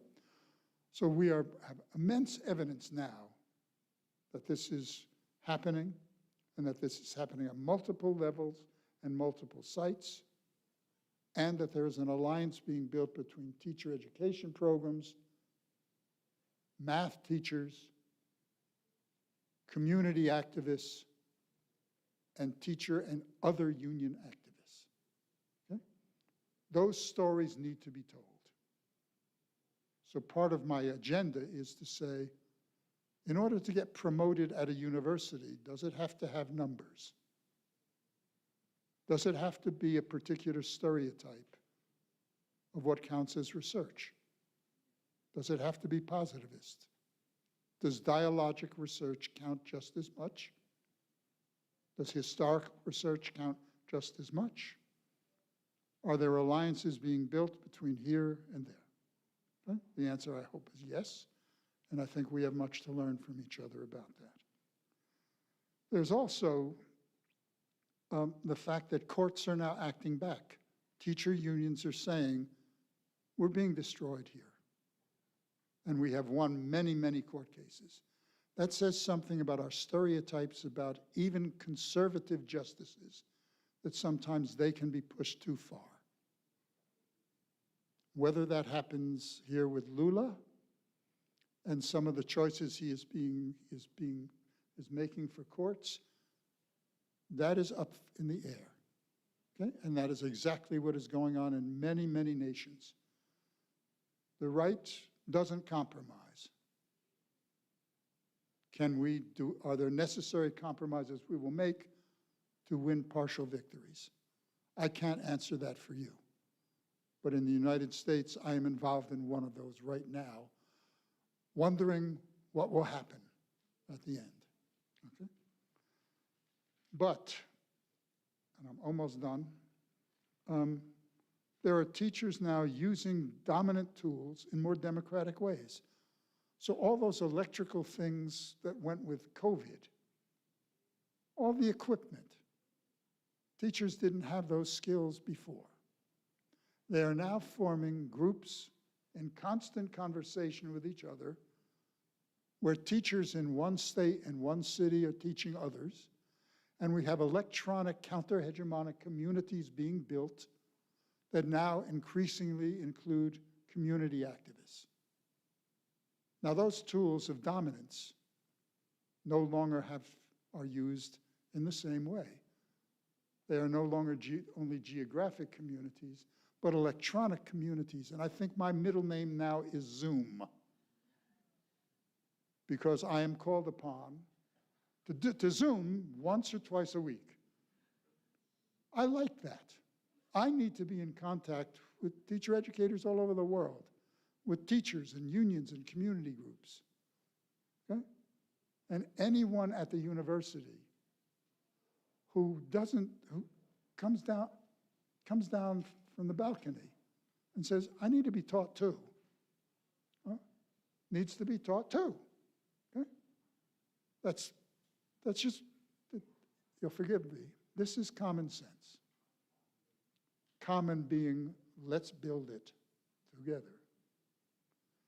There's also, we have to ask, what's the transformation? Who does the transformation? We are finding that students are deeply active in transforming this as agents of transformation. They have formed alliances with teachers in many schools in profound ways. In Brazil, in Salvador, where students went on strike. In Santiago, where students shut down the secondary schools for 3 months. And when I went to give a lecture to the teachers, I had to promise that I would also meet for 1 whole day with the students. Oh, but I'll have to change my plane. That's right. Okay? You don't say no to students sometimes. Okay? Students, as I mentioned, have gone on strike. But in Chile, and this is in one of the chapters of the new book, where we have teacher educators and others from Chile talking about what happens with the sort of the stuff of testing all the time, where teachers are being observed constantly under scrutiny. And when the evaluator comes in to the classroom, that day the students dress perfectly. And they don't, as we would say, screw around. They are there to support their teacher because they know that this person cares. That's actually very interesting, since part of the task in dealing with these battles against the right is who is the we? And too often the we does not include the people who are on the receiving end of this as students. And we are finding that even not very progressive students, they might not like Bolsonaro, but they don't like government, period. And they will walk out, or they will put on masks of bodies. We defend our teacher. So when the person is there to evaluate, it's not this. Actually, it is this, but not aimed at the teacher. It's aimed at a process that says, she acts differently when you're here. We don't want that. She makes it seem like we are puppets. She doesn't act that way during those other days. Can we restore what teaching is? We also see immensely the minority communities are pushing back. And finally, we are learning that it is still possible for the left to answer one question that teachers ask all the time. And in many teacher education institutions, this is seen as a bad question. So I went at night to a very poor 2-year school to become a teacher, and then got somehow, because I was an anti-racist activist and sort of well known as a union activist, got accepted at Columbia University, which is a very elite school, because of this. And they said, we are here to teach you the most important things, and that doesn't have to do with building curriculum. Not that, do you understand what I'm saying? That is, they didn't have teacher education. It was a graduate school, a postgraduate school. Well, there is something to be said about a question that teachers ask that demands an answer that I think must be part of the we. What do I do on Monday? So in the middle of all this, teachers still have to do stuff. And unless we also are forming a we, where we are taught about this by our students, but also where the questions that are part of the reality of being in labor in these institutions is taken very, very seriously. That means the alliances across our differences also must be across the horizontal. Okay? That's hard to do, because at many institutions, it's not valued. All right? Again, one of the reasons I am here is because I know it is valued here. And the research that you are doing is absolutely central to that project. finally, there's a question we have to ask. Did these victories last? As I said, the right never sleeps. Every time a new we is formed, every time there's a victory over better books, etc., the right says, that's temporary. So we do need longitudinal research. What compromises are made? Do they last? How do we rebuild them? And then a final statement. One of the very most important things is hope. I am not a romantic, but hope requires the fight against historical amnesia. People in Brazil have been the world's teachers, individually, collectively. It is why I am here, not just to teach, but you have been among the most important people in education. And not just because of Paulo Freire, but because of what real people do in schools and universities. Hope is a resource. Thank you for keeping me hopeful.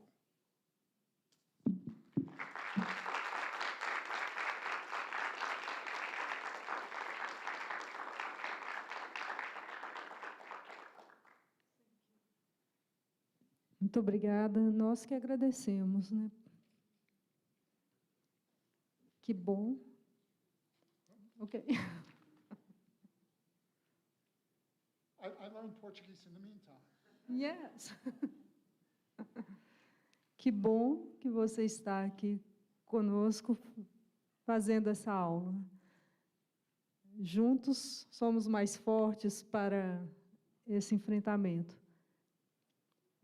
E como gostamos muito das aulas nesse parâmetro de fazer junto, com certeza temos muitas perguntas pelos olhares, rostos e expressões do auditório. Você tem até meia-noite para escutar?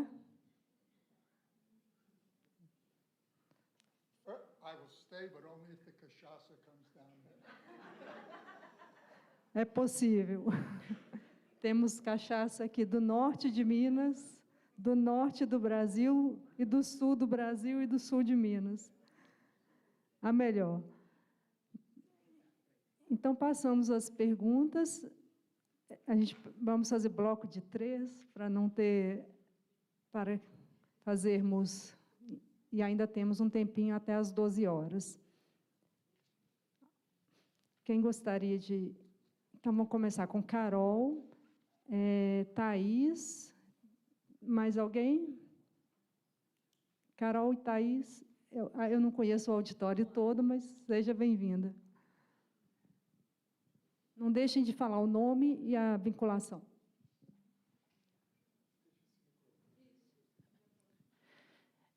Bom dia novamente. Carol Pasqualini, da Rede Municipal de Educação e do Sindicato dos Professores da Rede Municipal. É interessante que, quando você vai fazendo o mapa das formas de ataque, o único ataque que a gente não vê tão difundido no Brasil pós-pandemia é o movimento do homeschooling, né? Porque hoje a gente tem uma situação muito difícil para as mães abrirem mão do seu emprego para ficar com os filhos educando. Então, isso perdeu o fôlego pós-pandemia no Brasil, mas ainda aparece, inclusive com os projetos de lei no Congresso sendo engavetados. Mas temos visto câmaras municipais de vereadores ao longo dos municípios, ou nos estados, ou mesmo no Congresso, muitos projetos de fiscalização e coação dos professores. Aqui em Belo Horizonte, inclusive, temos travado uma batalha com um projeto específico, que é o de câmeras nas escolas. Conseguimos convencer os 2 vereadores, que são do campo da direita conservadora, a retirarem as câmeras das salas de aula. E aí já fomos informados, né, enquanto sindicato, enquanto entidade, que um vereador da extrema-direita do partido do Bolsonaro, que é sargento da PM, está retornando com as câmeras para as salas de aula. Então, isso tudo é um movimento que a gente vem assistindo no Brasil, sempre com uma questão muito difícil. E as pessoas têm uma ideia de que câmera vai resolver os problemas, mas é isso, a câmera vai dificultar, inclusive, a relação do estudante com o professor, porque você passa a ter um professor temeroso. Ao mesmo tempo, a gente vê um avanço das avaliações externas, inclusive com práticas de bonificação financeira para os professores, que agora acaba de se concretizar este ano, já em algumas prefeituras e estados, por meio de uma verba que se chama VAR, que é o valor do aluno, de auxílio ao aluno, que você passa a ter o custo, né, desse aluno distribuído para os professores, mediante desempenho, que a secretária de Belo Horizonte já avança dizendo que vai dar somente para aqueles que merecerem. Então, a gente passa a ter, além da bonificação, a meritocracia. Então, se a sua escola deu conta e avançou, e o seu estudante aprendeu mais, então você ganha. E aí é para o diretor e para os professores, ou seja, você transforma o diretor no capataz, no algoz, que tem que ficar em cima. Então, você também cria mecanismos. Numa cidade que tem uma legislação que garante a eleição de diretores, que esse diretor deixa de ser parte do professorado e se torna parte da equipe gestora, com uma lógica empresarial, porque essa lógica de rendimento, ela é uma lógica que vem do empresariado. E a escola não é esse lugar. Mas quando a gente vê a escola se tornar um lugar que tem que dar lucro, isso é muito ruim. E, ao mesmo tempo, a gente vê também projeto de Bíblia nas escolas, Bíblia como material paradidático, tudo isso avança. E aí, por fim, só para contar uma situação específica agora de Belo Horizonte, temos uma escola que está sendo atacada pela Secretaria Municipal de Educação, e um dos ataques é o retorno dos estudantes de 3 vilas de Belo Horizonte, Vila Acabamundo, Barragem Santa Lúcia e Morro do Papagaio, que foram estudantes que a prefeitura trouxe para o centro da cidade, para um prédio que a prefeitura comprou, dizer assim, não, agora vocês vão voltar para georreferenciamento. Então, agora vocês vão voltar a estudar lá na Barragem Santa Lúcia, lá na periferia de onde vocês vêm. E aí você vê os estudantes fazerem um movimento a partir, claro, do corpo, né, docente, mas deles terem protagonismo na audiência pública que aconteceu essa semana, dizendo, isso é racismo. Por que vocês permitem ao morador do centro permanecer no centro e a mim vocês estão devolvendo para a periferia? Qual que é o interesse por trás disso? Então, eu acho que esse é o grande movimento que a educação promove, de dar libertação e autonomia, mas, ao mesmo tempo, é extremamente combatida pelo campo reacionário, com muito suporte do campo conservador.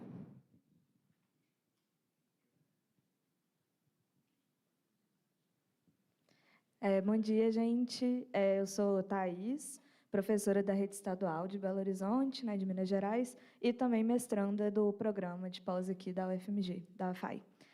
A minha pergunta ao professor, né, primeiro agradecer mais uma palestra maravilhosa, né, é sempre muito bom ouvir o que o professor tem a dizer, mas eu queria perguntar, assim, né, eu assisti às aulas, né, que o professor deu aqui, e também vi algumas palestras, e uma coisa que é muito importante na minha pesquisa, pessoalmente, mas que eu acho que é importante para muita gente aqui, é entender mais sobre o papel da comunidade, né? E o que é comunidade, no final das contas? Muitos autores falam comunidade, mas, às vezes, eu sinto falta de muitos autores referência, né, na área de educação, descreverem, né? Eles descrevem muito o que é a universidade, os saberes universitários, a escola, os saberes escolares, mas eu sinto que comunidade, às vezes, falta um pouco uma descrição, né? Não para restringir a discussão, mas para a gente ter um ponto de partida, uma referência, né? E eu gostaria que o professor falasse um pouco mais sobre isso, né? Achei até interessante que hoje, no final da palestra, ele falou sobre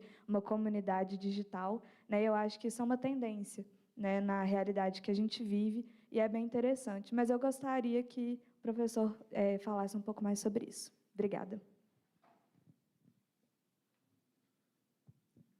Bom dia, meu nome é Luana, eu também sou professora da rede municipal, igual a Carol. Inclusive, de manhã, eu dou aula numa turma de EJA, na Escola Municipal Paulo Mendes Campos, que ela já falou uma parte que eu ia falar, que é essa denúncia da segregação lá. E também, à tarde, eu dou aula no 6º ano e 7º ano na Escola Municipal Anísio Teixeira e tento aí acompanhar, participar da diretoria do sindicato. Eu primeiro queria falar sobre a nossa rede esse ano. A gente teve uma greve muito grande, muito forte, com uma adesão da categoria assim, incrível e com um apoio muito grande da comunidade. Assim, foi uma coisa que, nos 13 anos que eu estou na rede, eu nunca tinha visto. E não sei exatamente como vai ser ano que vem, eu estou ansiosa assim, para ver se isso vai ter reverberação, continuidade, mas eu acho que é algo sobre o qual a gente deve falar e se debruçar também, até com pesquisa, porque é um contexto desfavorável ideologicamente, né, o conservadorismo, a religiosidade nas comunidades, mas a gente viveu isso esse ano, assim, um apoio realmente muito forte da comunidade à nossa greve, e, inclusive, forçando a mídia a mudar o discurso em vários momentos. A mídia que nos ignorava teve que nos mostrar, em determinado momento teve que até meio que nos apoiar, porque a sociedade demandou. Eu queria, engraçado, quando a Carol começou a falar, pensei, nossa, será que ela vai falar a mesma coisa que eu ia falar? Às vezes nem... Mas não é tanto, assim, porque eu também fiquei... Uma coisa que eu tenho pensado muito é sobre essa ideia do homeschooling, como que isso sumiu mesmo do cenário. E eu acredito que seja por causa da pandemia.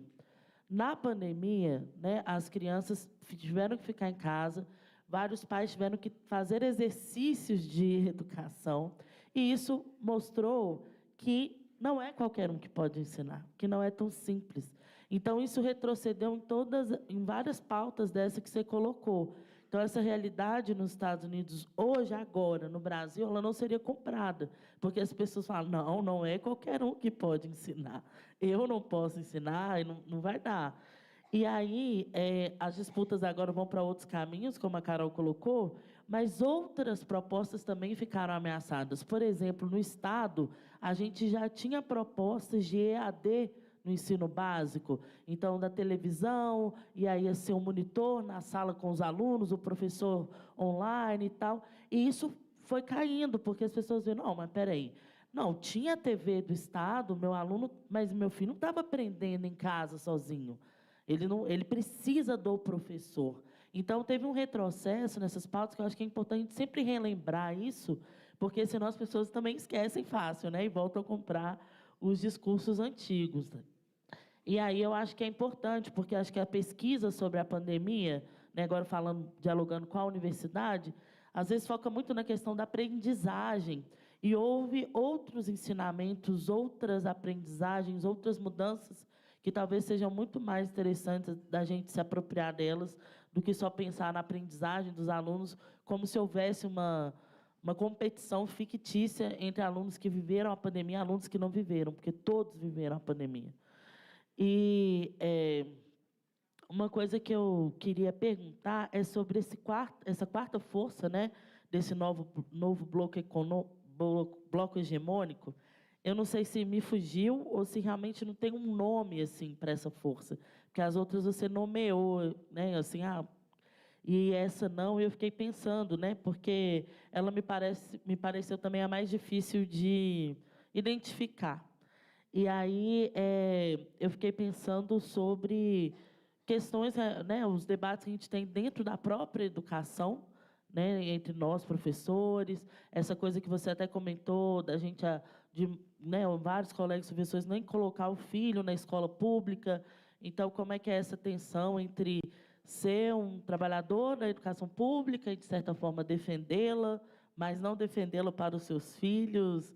Qual que é né, como que os preconceitos, né, né, do conservadorismo, do neoliberalismo, né, eles estão mesmo dentro da nossa categoria.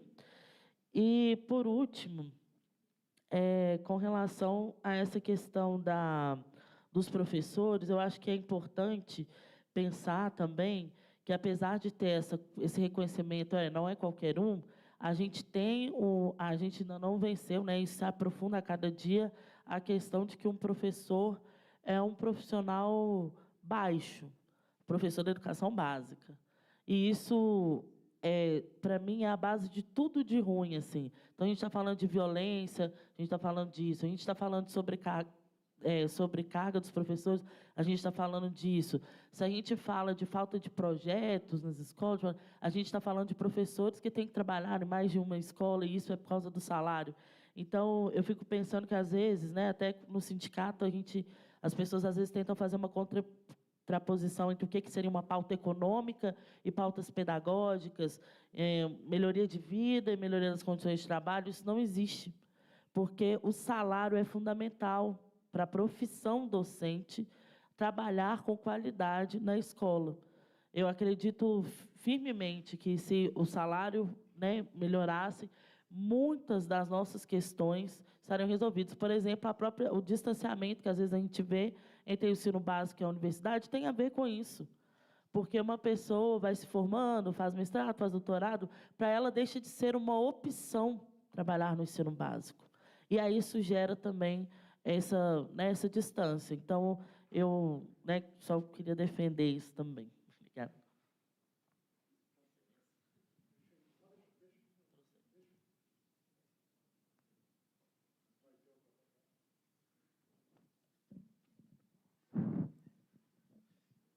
It may take until midnight, and that I mean as a compliment. These are very serious questions. First, let me think publicly. First, thank you for correcting the issue about homeschooling. This is a complicated thing in all nations. But let me remind people that in places like the United States,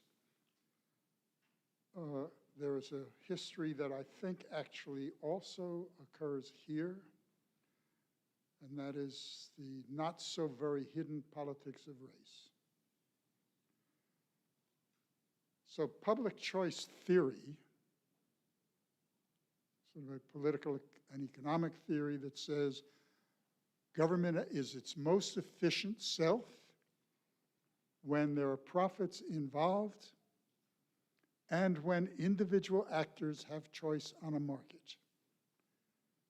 The history of that before it emerged here is the history of the Supreme Court in the United States in 1954 and a few years after that, saying that we could not be South Africa. We could not have legal segregation in schools. By the way, the United States is now more segregated now than it has ever been. Okay? So don't misinterpret what I'm saying here. But many white parents simply said, we cannot have the body and the culture of people who are less than human, I'm quoting now, be with our children. We cannot have black teachers teach white children. We cannot have white children go to black schools because they're inferior. And we must not have black teachers come into our schools and have black authorities. Okay? Public choice theory emerged from that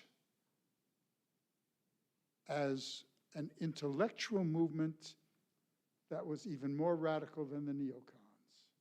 Okay? So the history of this is not to say that's how all people are using it, but it carries with it that history. And this is one of the things I mean about historical amnesia. So people are saying, but I should have choice. I want my child to have the best teacher. Uh-huh. What about the other children? Okay.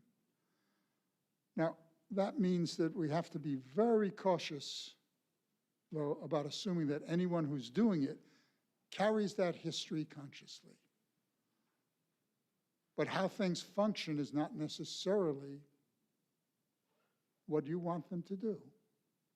Okay? Now, homeschooling itself, and this is very interesting to me, so if you read Educating the Right Way, I spent a lot of time on homeschooling because I think it is the fastest growing movement. In China now, it is one of the fastest growing things. In Sweden, in Chile, this is now quite powerful. Okay? Now, in the United States, 37% of people who are now starting homeschooling are minoritized people. Notice the word in English, nobody's a minority. Someone has to make you a minority. Again, it's not a noun, it's a verb. People are minoritized. So 37% are people of color. And they have given up on public schools, and they've given up on private schools. They're saying, we must control our children's future because we do not trust the state, which is still a racially segregated state, and it functions as a racializing institution. Okay? Now, that worries me a bit because I don't think that homeschoolers, even if they do it for politically progressive reasons, are guaranteeing that somehow it will lose that history. There is no evidence to support that. But I do want us to think about disarticulation and rearticulation. Yes, that grew from the right. Is it possible that things grew from the right that we can rearticulate? That was my point about the electronic communities. Okay? I know, this group, Rethinking Schools, I'm in contact with them all the time. They are my teachers about what is possible to do, both as union workers and as teachers in segregated communities. So I want to keep open the possibility that dominant tools can be used in counter-hegemonic ways. The point about cameras in schools is really interesting. I have to tell you something that connects to this. When my wife and I retired from Wisconsin, that doesn't mean we retired, but we accepted positions in Beijing. It turns out that there are feminist groups. My wife is a historian of women's health and women's struggles to control their bodies. Turns out there are feminist movements at the universities and in communities that sound a hell of a lot like what goes on here. They have to do it underground at times, but it was striking. So Rima accepted the equivalent of the chair that I have, but they had one as well in women's health. I worked, the plan was, with democratic educators and dissidents. This was during the time before President Xi said, I'm going to be Donald Trump. Okay? So there's some progressive elements in some of the stuff he's attempted to do. Okay? So we said we would sign a contract for 3 years. 1 month into it, we hear about what they are going to put in place in our classrooms at Beijing Normal University, which is their equivalent of a teacher's college, but ranked as one of the elite universities in the world. But somehow, because it's education, it has more progressive stuff. So we're sort of saying, oh boy, this is interesting. We can learn a lot and we can teach a lot. And they had just published 6 of my books without censorship, which is astronomically unusual. Okay? We come in the next week, and there, let's pretend that you are the professor, we are the students.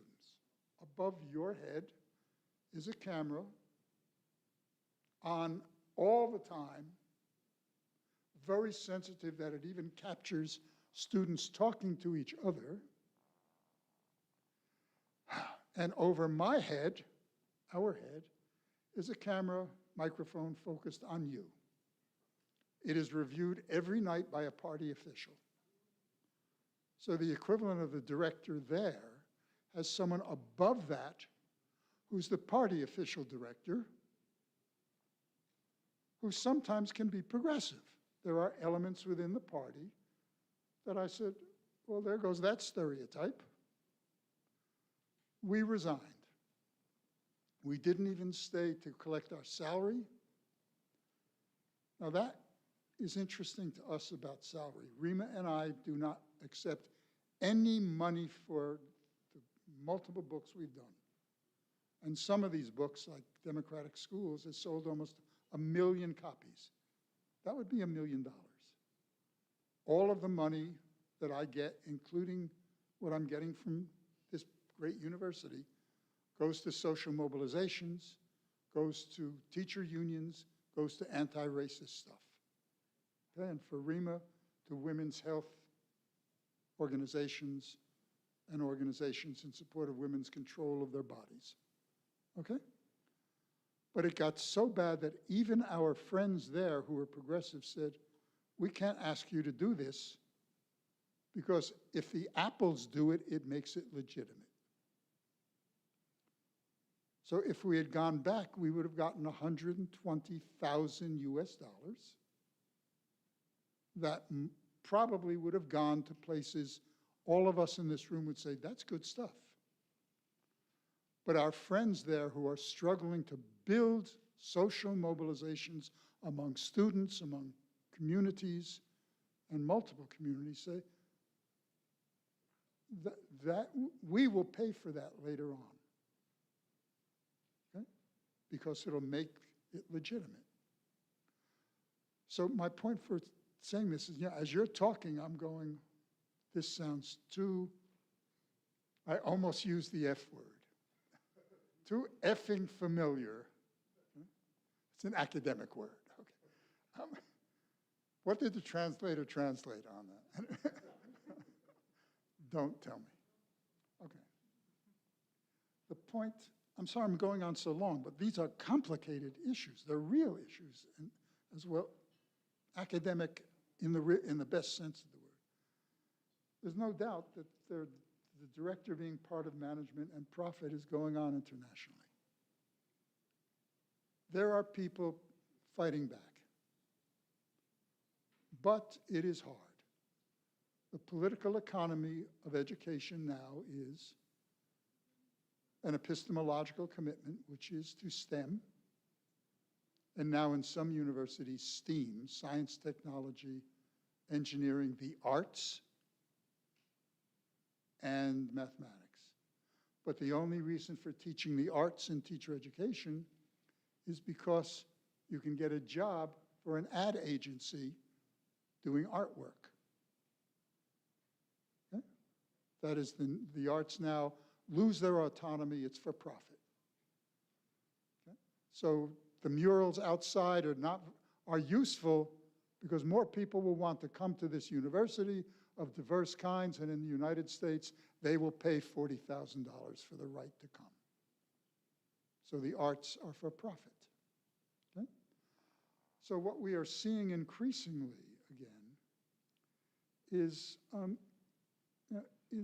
this immense transformation around profiteering. Okay? And it means that the knowledge itself now is used only for that. Okay? And teachers are valued for test scores because it increases budgets. Okay? And I'm sorry, you are being replaced. No, but you know, one of my best friends, the dean, who's been able to get money so students from impoverished communities and communities of color can actually go to the University of Wisconsin, the People's University, right, has said, I can't do this anymore. So she is she has resigned as dean and now was is working full-time on curriculum projects to find ways in which differences within progressive groups, it's called the discussion project, can build alliances to fight back. I just want to applaud her. Anyway, enough on that. I'm sorry I'm going on so long. The issue on community, this is a difficult technical issue, a difficult political issue. Community is a sliding signifier. It's, again, some of you heard me talk about this. It's like democracy, okay? It has, if we call this democracy, or we call it community, it has multiple meanings, not one. Different groups will use it for different purposes. White young men say, we are a community, and it is not necessarily only geographic, it's we are the new oppressed. Okay? I'm almost done. Oh, okay. So that community is geographic and ideological. The new right, this alliance, is both geographic and ideological.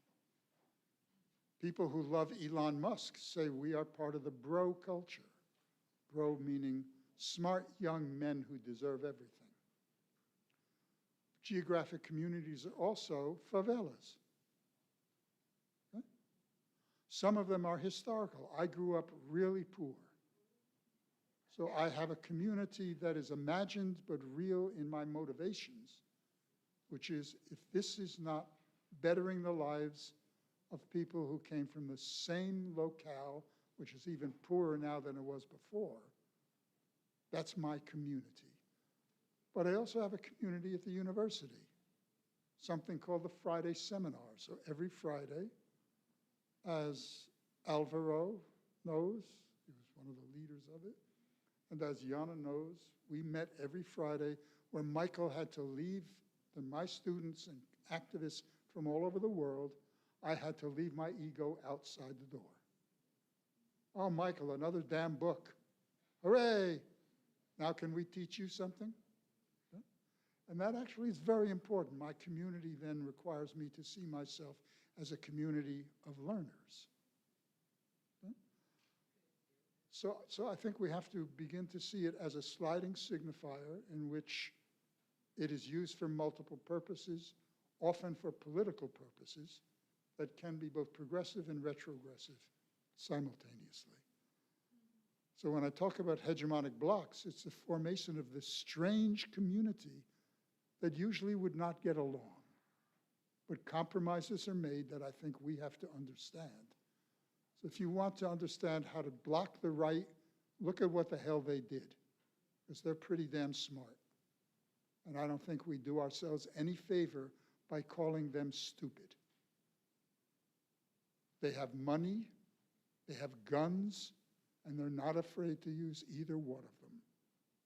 And oddly enough, paradoxically, people who we would never anticipate joining that community are in that community. You have responded well. The supposed leader, the figurehead of it, is now in a fucking jail. I did use the F word. Now we have the same task. Then, oh boy. This is, first, the new hegemonic bloc. The fourth is a class fraction. Okay?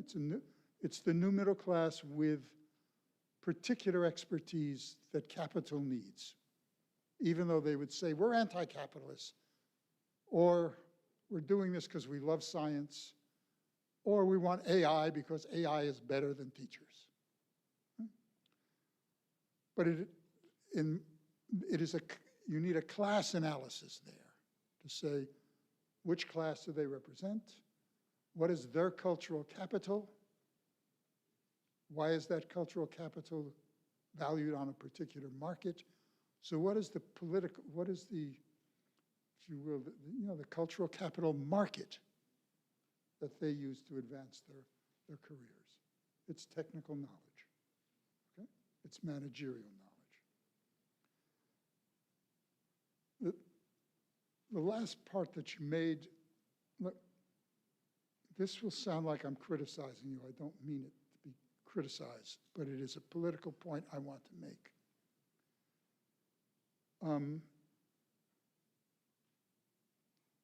Teachers deserve to be treated as professionals, and they deserve as well to have a salary that is double what they're getting now, triple what they're getting now.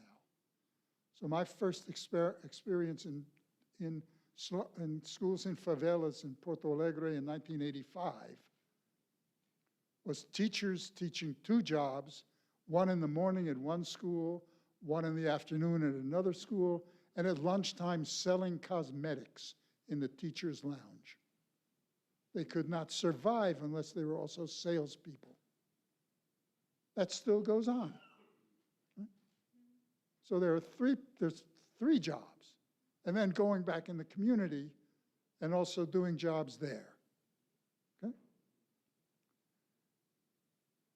There's 2 kinds of unionism, and I want both of them done.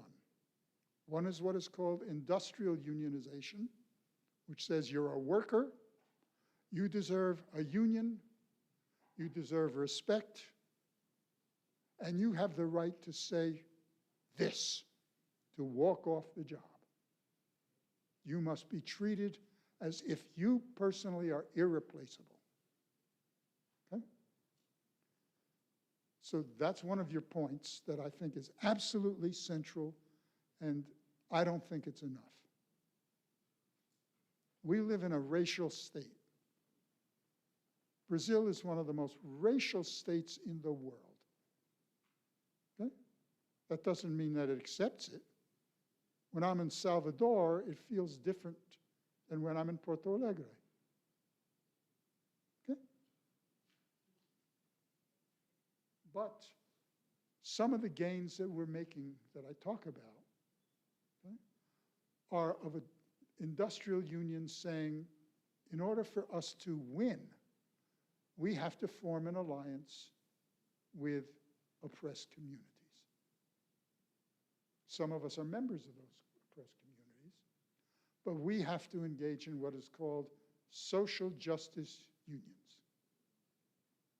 And that means that we must take as part of our agenda, not just salary, working conditions, health care, smaller classes. All of those are crucial. I got put in jail for a night, thank God it was only a night, for calling a strike of my union, which was illegal. And they had to show me that you keep doing this, this is what's going to happen. Thank God for lawyers. Okay? But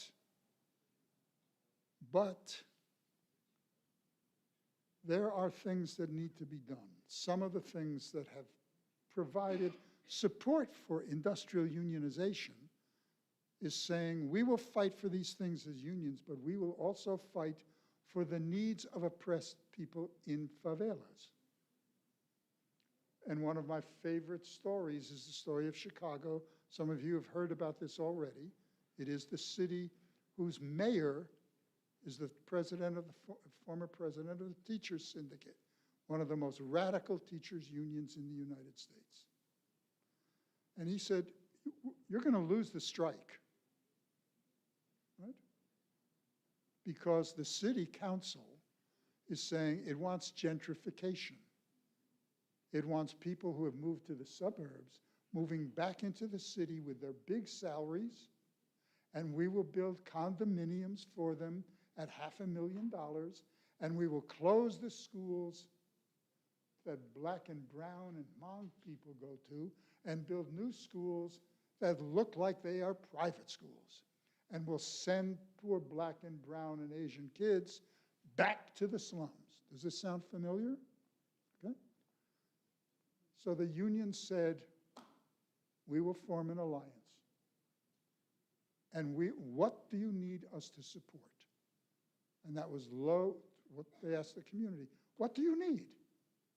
And that was like a Palafreri and Michael Apple teaching session, back and forth, as dialogic democracies are supposed to work. And they said, now the community said, we're being destroyed because of gentrification.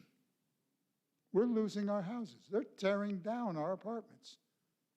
That sounds familiar, right? Okay. So we need low-cost housing that we can afford. And a group of African-American, and this is a complicated word in the United States, Latino and Latina, the binary is complicated. So there's a new word called Latinx that many, many Latinos and Latinas refuse to use, saying that comes from nice white professors, that doesn't come from us. So I'm deconstructing, if I have to say that in the United States, I have to say, now let me deconstruct what I just said, okay? Appropriately so. 13 African-American and, in quotes, Spanish-speaking grandmothers got in front of the school in lawn chairs that went back like this and went on a hunger strike. And they said, we will starve ourselves to death if you do not support the teachers. The teachers won the strike. They got a large raise over 3 years, 3 years of raises. It's normally year by year. Okay?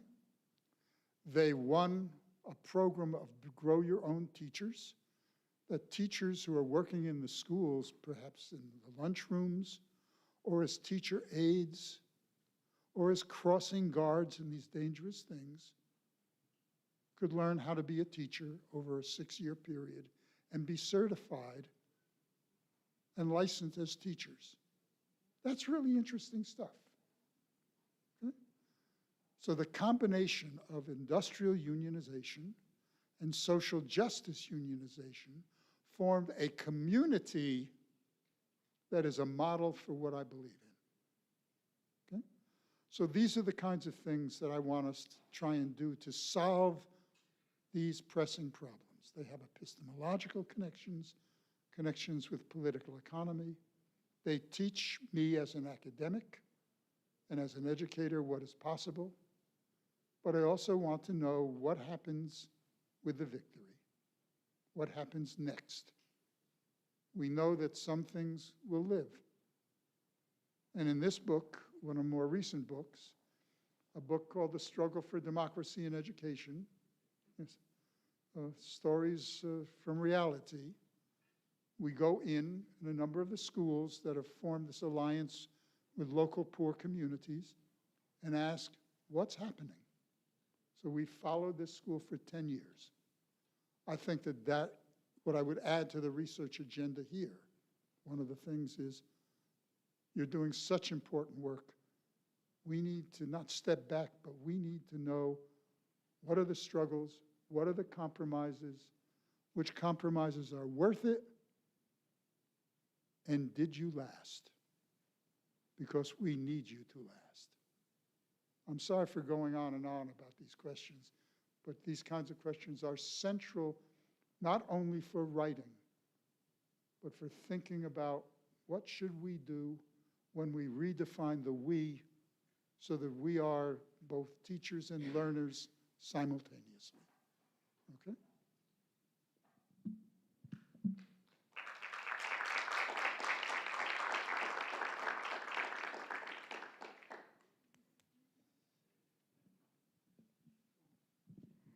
Bom, acho que as perguntas, a aula continua, o seminário continua no segundo momento. Nós temos que levar o professor Michael Elpo para tomar uma cachaça. Esse português está ótimo. Viu que ele riu.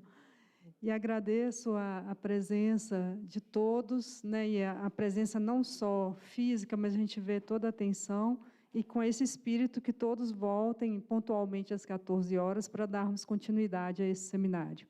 Muito obrigada. Boa tarde para todos.